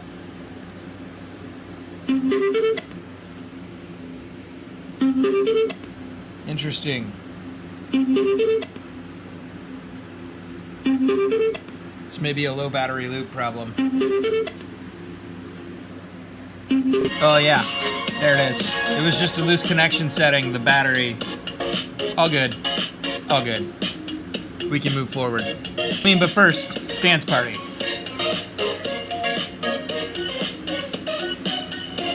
Gotta do the Zemo dance. Obligatory.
Alright, so now it's time to talk about this POS battery that we've got to replace. I've got my voltmeter out, my multimeter. I use this model, in case you're wondering. It's pretty readily available at a decent price, both online and in many hardware stores. Probably one near you. I would definitely recommend picking up a multimeter if you don't have one already. This particular one is my favorite because it lets me check not only voltage but also amperage, at least up to 10 amps, which most small batteries there's no way you're cranking 10 amps through this. But this lets me determine, because there's nothing written on this battery, so how do I know what to replace it with? So what you need are the voltage and the amperage readings in order to figure out how much capacity, how much electrical storage capacity this battery has. I tested it with voltage, and it's reading at 4.5 volts, which is pretty standard, and it makes sense because the charger mechanism, the voltage that's coming out to charge this battery through the existing board in the Bluetooth guts that I've wired into this helmet, is 4.9 volts, and that's pretty standard. You want to have a little bit higher voltage coming from your charger to apply to the battery than what the battery is going to give out. So 4.9 makes sense to charge a 4.5 volt battery, so that part reads properly to me. The amperage, however, is like nothing. It's like 0.01. It's nothing. There's the amperage of this battery. There's no capacitance left. It's not holding a charge. It's showing the right voltage. It's not showing the right amperage. Both of these things are required in order for a battery to give you the power that you need to power a device. So that's clearly the problem here. So what I'm looking for is a 4.5 volt battery replacement, and really amperage, the more the better. It's just storage. How much energy can this thing hold? What I'm going to do, instead of, I looked and I don't really see a lot of 4.5 volt batteries that are anywhere near this size online. So what I'm going to do is take 3 of these rechargeable 1.5 volt batteries, and I'm going to, oh, hang on a second.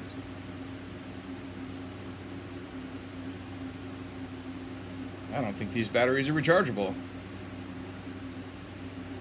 Well, crap. I'm going to take 3 1.5 volt AAA batteries that are rechargeable, not these, and I'm going to put them into a battery pack that I pulled out of an old flashlight. That this pack by itself will fit properly up into the helmet without being too restrictive space-wise. And 1.5 volt batteries, if you add 3 of those together, you get 4.5 volts.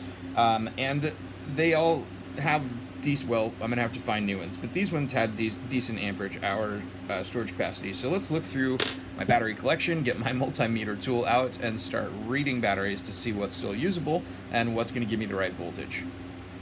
Okay, first and foremost, never use non-rechargeable batteries in a recharging voltage system. You can cause batteries to explode. It's not a joke, especially in something you're planning on being able to wear on your head. Never, never, never, never do that. Always check the battery to make sure it's rechargeable before you try to put it into a recharging system. Oh, that being said, I did go through my rechargeable battery collection. It's pretty vast, and I'm surprised, but I don't have any 1.5 volt AAA rechargeable batteries. I do have some that are 1.2 volts, but if you add 3 of these up, that's only going to give you 3.6 volts. That's really probably not enough to run this system. I want 4.5. So I'm going to have to get some 1.5 volt rechargeable AAA batteries. The only other thing I'll say on this is you want to get 3 that are the same, so that they will charge evenly. You don't kind of want to mix and match in this kind of system. You want a pretty standard charge throughout. So you want to get the same type batteries to use in your battery pack. So I'm going to go on a hunt online for some new batteries, and yeah, probably have to do some curbside pickup today.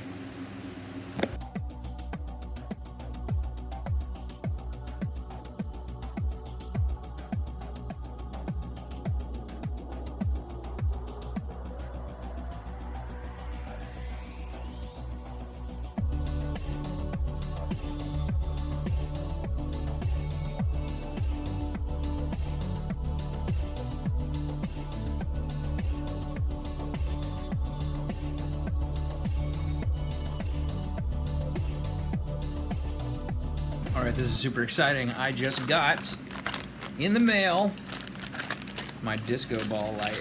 Check this thing out. Alright, this is what a box looks like. It's tiny. This is a tiny little thing. If there's a tinier disco ball, in the world. I don't know about it because this is the smallest one I could find. And it is LED Small Magic Ball. Nice. It's supposed to come with some adapters too. Let's pop this puppy open and take a look.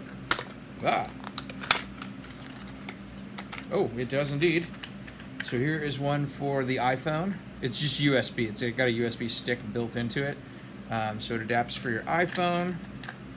It's got a couple other adapters here. Looks like we've got a micro USB. Oh, and then a USB-C. So that's cool. These are actually cool, like, irregardless of using them with this device. It's good to have this kind of adapter, so yay. And this was fairly cheap, so yay. Anyway, this is what it looks like.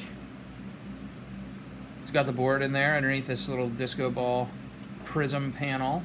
And then it's powered directly by USB, so you can stick this into your phone with an adapter. Oh my goodness, you could drop it and break it. No big deal. You could plug it into straight up like a power outlet charger. You could plug it into your USB port in your car. Anything that's got USB power at 5 volts is probably going to work just fine with this thing.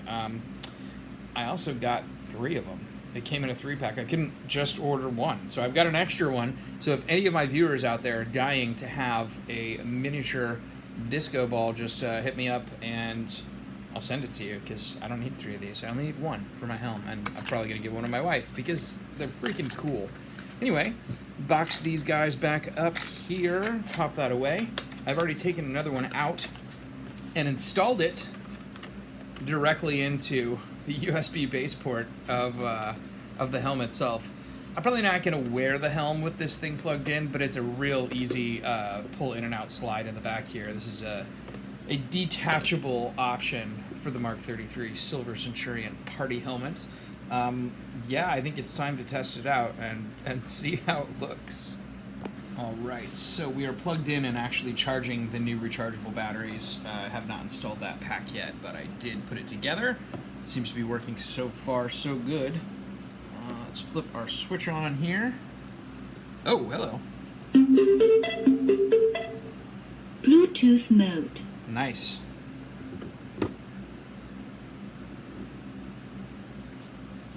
Let's connect our Bluetooth to the computer.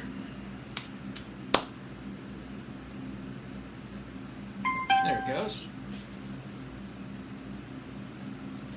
All right, so this should actually, you can already tell just based on my voice. It totally is voice activated. The light color patterns change depending on the frequency that hits it. That's pretty cool. Let's have a dance party. It's time.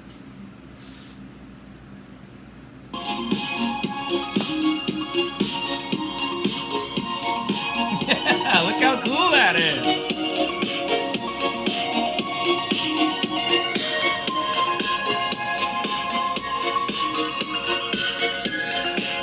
I gotta turn the lights off. Turn the lights off.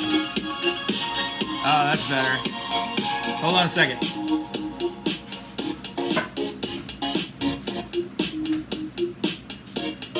Now we're talking.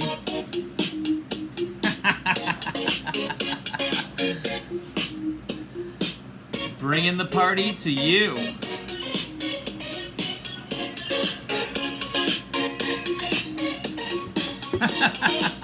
Cool. All right, so now it is time to hook up the light to its power supply. I have previously installed the switch. You saw that happen. And I am now lengthening out my negative terminal wire because I'm realizing the voltage is almost spot on for what it requires to power the LED and what it requires to power this Bluetooth sound system. So I'm just going to use the same battery pack for both things. I did a quick touch test and it totally lights the LED up. So yeah, we're pretty good to go here. I just need to do the soldering and put all the wires in place and tuck them all away. And I think with that, the bulk of the electronics for this helmet is done. We're just moving on to making everything really, really pretty after that, which is kind of the most fun part. Here we go.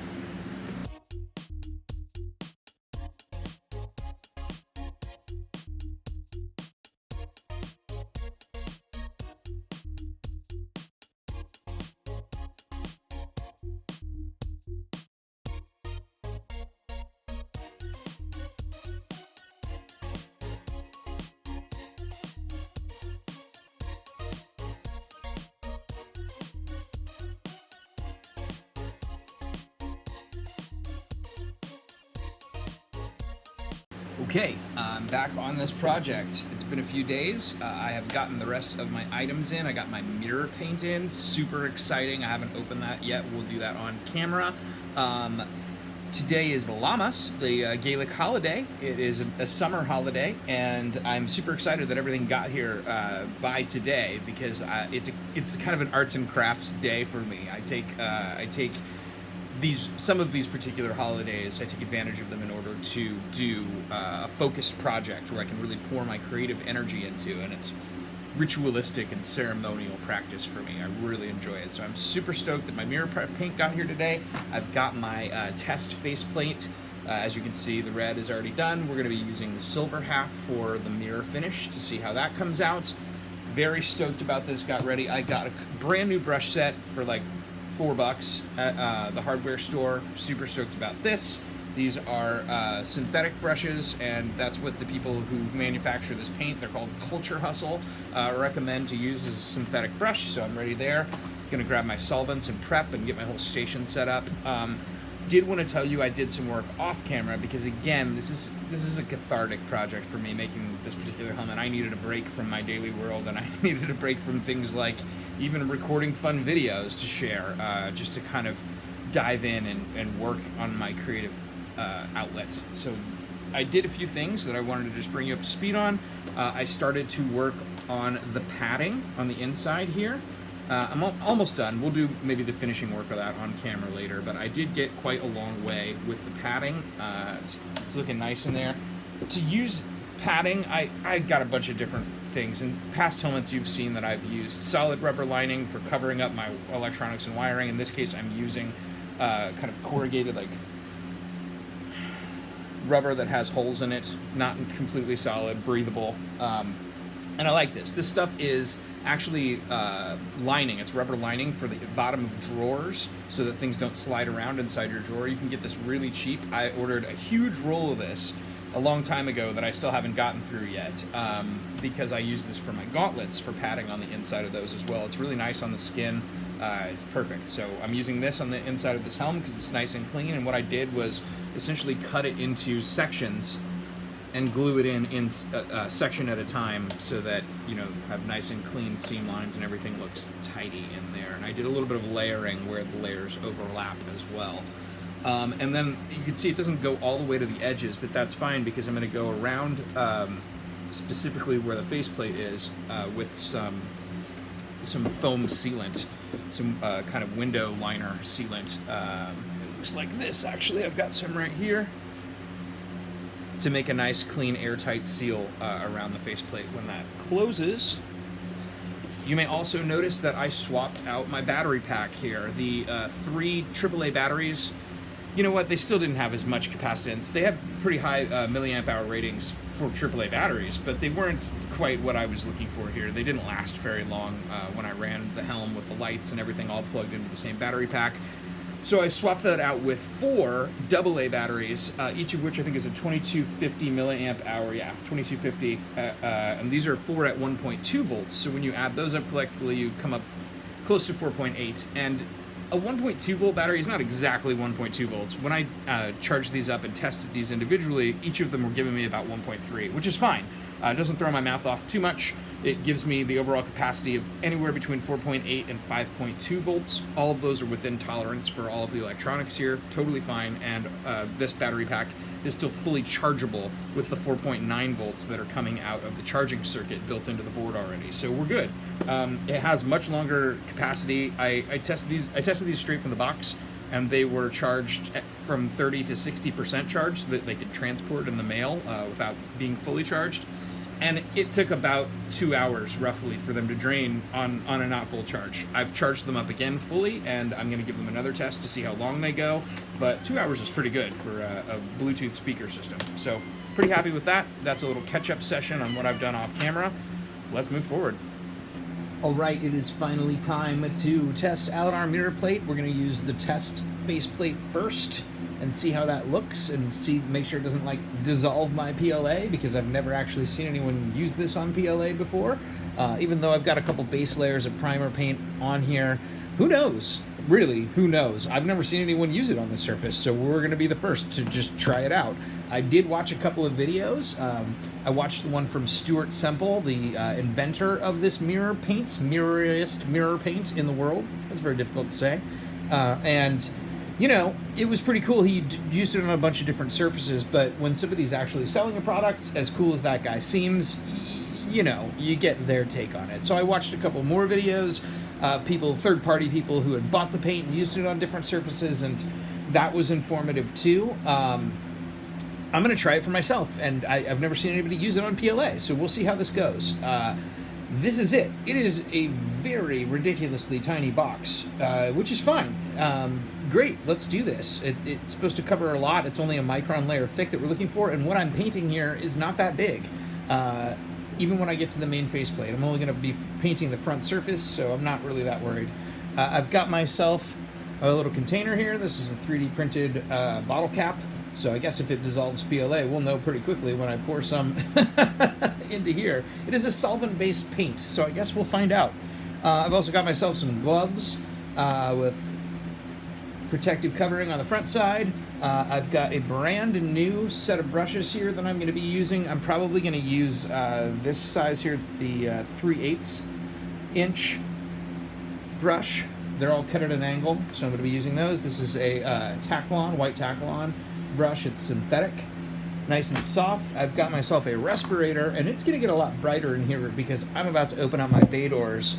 Everyone who's used this says that it's really stinky, and it's a solvent-based paint, and Stuart himself has said that you should use it in a well-ventilated area, so I'm going to make this the most well-ventilated area possible. I'm going to get my fans going. I'm going to have a respirator on while I work, so you probably won't be able to hear me talking. So I'm going to get set up now, and here we go.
All right, that paint has been drying for, I don't know, maybe 20 minutes. It's a solvent-based paint. It dries really quickly, and I did put it in front of my fan, facing out of my shop, so it's definitely dry to the touch. It's workable. So it's a little bit... I think it's time for review. It's super reflective. I don't know that I'd call it a mirror yet. However, in both of the videos I watched, well, the better videos, including Stewart's and then a third-party example, they used 2 coats when they really wanted to make something completely mirror finished. I wouldn't call this mirror finished yet after 1 application. Not a big deal. I'm going to do 2 coats anyway. I bought this whole bottle, and really, it's for this one faceplate. That's what I bought it for. So I'm going to use it, and I'm probably still going to have some left over after 2 generous applications. But let's take a look at it on camera to see how it looks to you. Also on camera, you can probably see I got a little respirator face going on here. I'm just gorgeous sometimes. All right, so first let's take a look at the test sample faceplate. You will remember that red came out beautiful. Here is the mirror polish finish after 1 application. And, I mean, I don't know if you could, yeah, you could probably see the reflection of my hand here. And this isn't even direct light. Let me pop a direct light on here. There we go. So, yeah, you can kind of see some reflection happening there. You can see a general reflection of my hand. It's not specific. But it's not bad either. I'll be honest with you, this is the most reflective paint I've ever seen, hands down. It's not quite a mirror finish yet, but we are getting there, and I'm excited to see it after the 2nd application and see if we can get all the way to like complete reflectivity like I've seen in some other videos.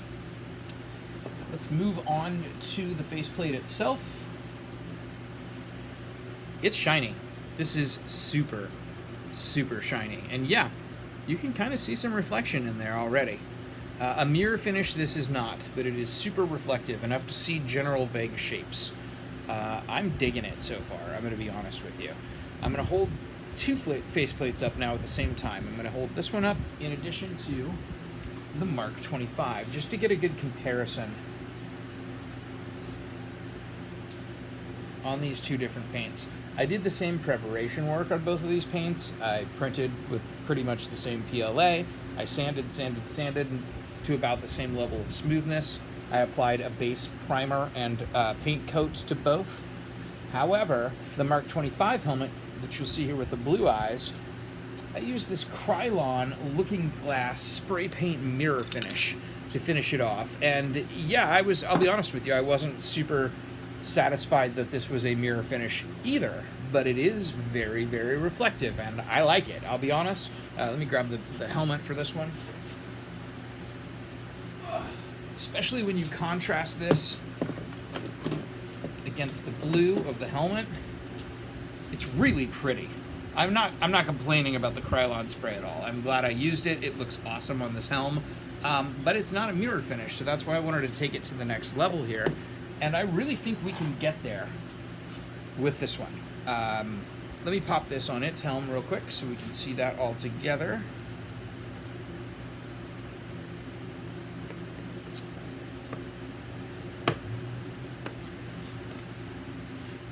And you can see we're close. It's just going to take a little more work, probably 1 more layer to really, really get there. I love the jawline. You can probably tell I'm not the best painter in the world. These underlayers are going to get a darker, probably oil rubbed bronze coat before all is said and done, to add a nice 3rd color into the whole mix. But it does look mirror-y. You can see the mirror finish of my one-way mirror, which was also achieved using this Looking Glass spray on a completely transparent surface on that top plate. And it's almost there. It's really almost there. So I'm going to give this 1 more layer. I'm excited to see how it looks when it comes out again. It's 1,000,000 degrees, so I've got a bit Daniel LaRusso here this afternoon with a wet bandana on my head to keep myself cool here in the shop with the bay doors open, but hanging tough, having a fantastic creative llamas, and moving forward to coat number 2. Here we go. Real quick before round 2, I used denatured alcohol to dissolve the paint off my brush. I don't know if we're seeing this here on the camera. Resolve. There we go. But it did a great job. I wasn't sure because they say to use white spirits, which is UK for mineral spirits here in the States. Same thing, exact same thing, just a different terminology.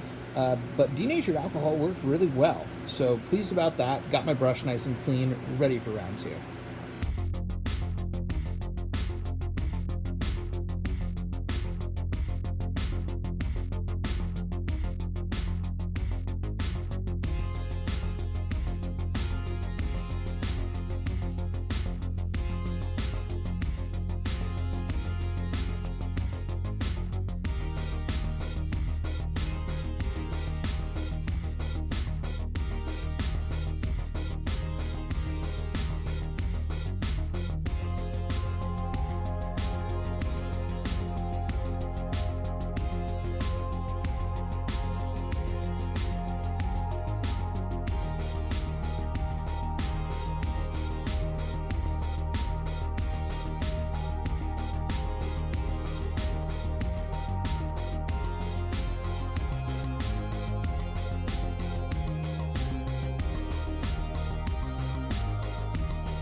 Right, round 2 is dry to the touch, for the most part.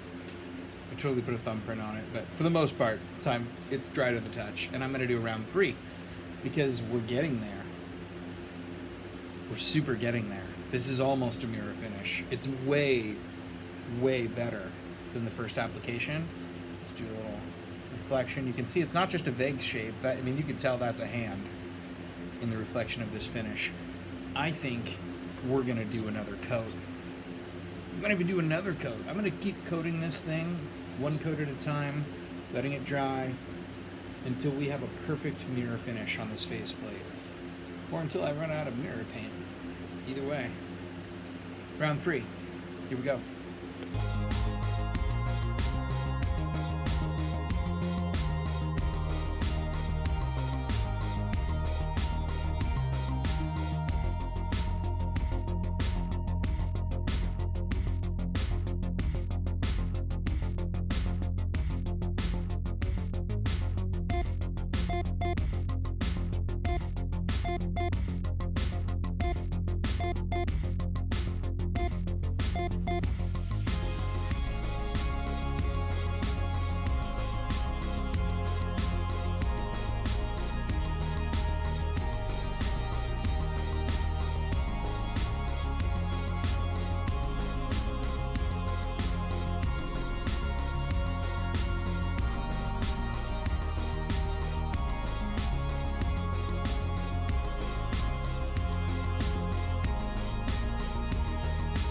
Okay, we've done 3 coats, and I have to say after each coat I have seen significant improvement. On this third coat, instead of just specific shapes, now I'm seeing color.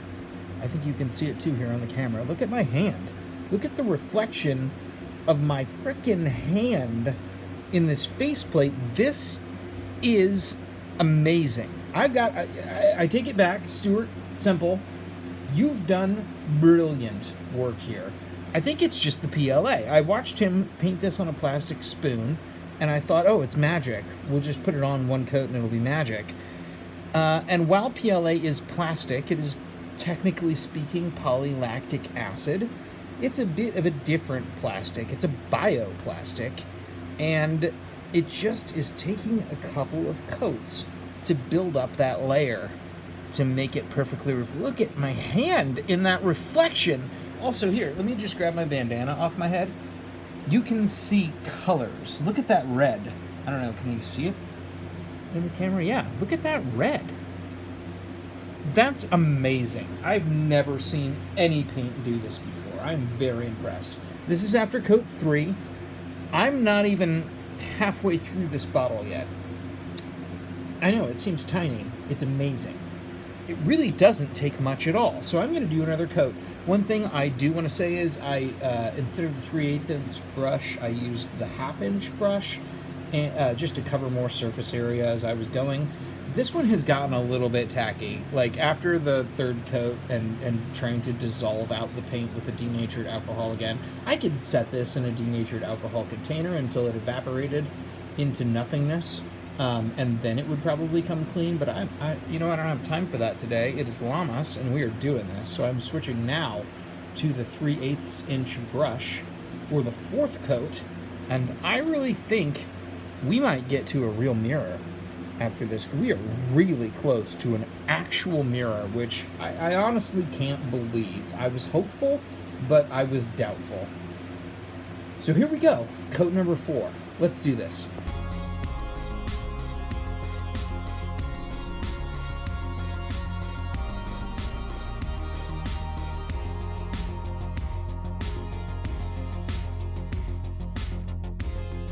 Right, so this is what it looks like after coat number 4. As you can see, it's kind of getting a little mirrory. There's definitely a reflection present. I wouldn't call it a true mirror yet. We might still get there, though. I've got quite a lot of this mirror paint left, and I think I'm going to try 5th application now that this had a chance to get nice and dry overnight.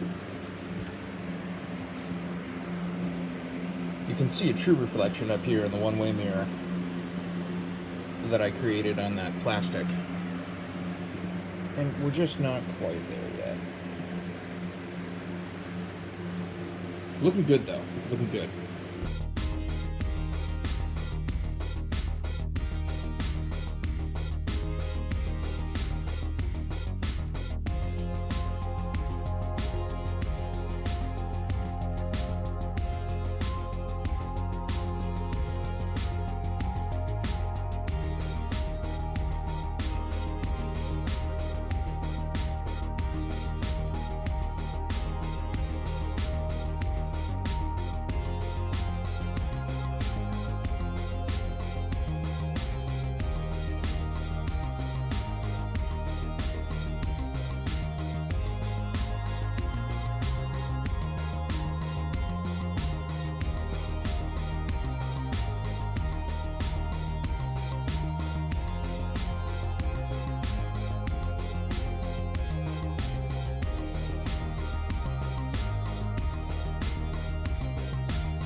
Okay, coat 5, and I think we're there. I mean, you can see that reflection. It's pretty good.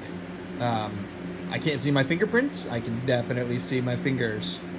Looking good. And that's pretty much across the entire faceplate, so I'm happy with that. I think 5 coats is what it took. But you know, that might be down to the fact that this was not a completely smooth surface. And, you know, limitations of this artist is what it really comes down to. I don't think it's the product, I think it was me. I like this mirror paint finish. I think it's very challenging if you're going to be working with something with any flaws whatsoever. It's going to bring them out. And yeah, you can really use a thin application if something's very, very smooth, but if it's not, you're just going to have to keep coating it until you get it right. Look, the mirror jar is reflected in the mirror finish. I like this. This is good stuff. It was a little pricey for my taste. I'm not sure that I will use it for every project, but I did like it for this one. It is super disco, and it's definitely appropriate for the Mark 33 Silver Centurion party helmet. So my next decision here is a hard one, and I don't really know what to do. I'm going to work on the eyes, and I think this is one of the coolest parts of a helmet build. I've gotten myself a couple of different pairs of sunglasses to use as lenses. I've got this silver set, which are not picking up on camera very well. And then, oh, I know why. It's because the reflective helmet is reflecting so much light behind them. Let me just pop my hand behind it here. Oh, you still really can't see that on camera very well. There it is. Very reflective, super mirrory. Looks pretty cool. And then I got these red ones. These are also a pair from Rex, the same as I got those green ones for the infamous Iron Man helm. And they look pretty sick, I'll be honest with you. The thing about these that I don't like, though, is that it's not all red. When you hit a certain angle, you see that? It's yellow. There's yellow and red mixed in, and when you just have them sitting there and the light kind of barely catches them, you get both, and you also get a bit of an orange ombre in between the yellow and the red. I don't know. I really thought these were going to be the right glasses, but now I'm leaning more towards the silver ones. Once I hold it up, let's just hold it up behind the eye socket. You can see how that looks there. I mean, it's red-ish. There's still a lot of yellow in there, just depending on how the light catches it. When I go here with the silver, though, see, I really think that enhances the look of the mirror finish. I don't know. I'm going back and forth on this. I think I'm leaning towards the silver. What I'm going to do next is I'm going to cut up both of them, basically, and get it to the point where I can mock it up and tack it in, maybe with some hot glue, and take a look at it both ways and really make a decision. This is a tough one. I don't really know which way to go. I think both of them will look good in the end, but the question is, which one do I want to use for the party helmet? Oh, to be continued.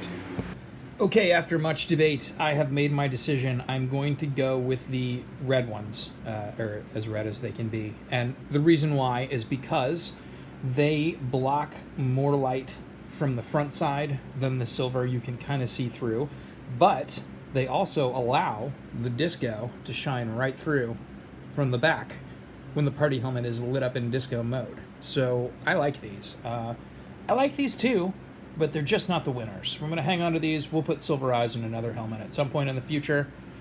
Still a good purchase. For this one, we're going to go red.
Okay, so you saw me applying this weather stripping as my airtight seal. This is the same stuff that I used in the Mark 25 helmet. I like that better than the stuff that I used in the infamous Iron Man helmet, so I'm using it again here. It does have some of its own epoxy on the back, which is what I just used. I peeled off the back strip and kind of laid it out where I want to go, but as you can see, it doesn't really stick that well. So in addition to that epoxy, now that I've got it all laid out here, I'm going to go along inch by inch with some super glue and make sure this stuff is stuck for good.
All right, we are getting there. We are very close to this helm being finished. The next things I want to do is kind of work on the details. As you can see, I didn't really paint this side as well as I could have. I've got some oversplash on my mirror paint here on this inner jaw portion. And that's okay, because I want to actually paint this a darker color anyway, because it's part of the interior of the helm, part of the mechanics look of the helm, and as opposed to the exterior face. I'm going to use a color I really enjoy on a lot of things. Oil rubbed bronze. This is Rust-Oleum metallics spray paint, actually, but instead of spray painting it, I'm going to spray paint a bit of it into here and get a little puddle going and work with this with a brush, a very small brush, so that I can make sure not to damage the mirror paint I've already applied. Likewise, there is, I don't know if this is going to appear on the camera or not, but they're just at the very bottom of the mirror paint where it joins that edge. I'm not super happy, as well as right here along the back edge. I was conservative with it. I thought I was getting there and I wasn't, so I kind of want to touch that up with some mirror paint as well. The other side looks a lot better in my view, but I might do some touch-up work there too, but it's really just touch-up paint at this point. And then I think we are done with the Mark 33 Silver Centurion party helmet. So let's do it now. Alright, so this is how it turned out. This helm is just the tightest fit of any helm I have ever built, and it just looks mean. I would not want to go up against somebody wearing this helm in a brawl because, you know, yeah. Anyway, I'm really stoked about this. I think this came out fantastic. I would use all of these materials again. Stoked to have built the Mark 33 Silver Centurion. Thanks for the suggestion, Turbo. We're going to do a few more next that are pretty exciting to me too. Hope you stick around for that. And here is a little montage of the party helmet in action to take us out.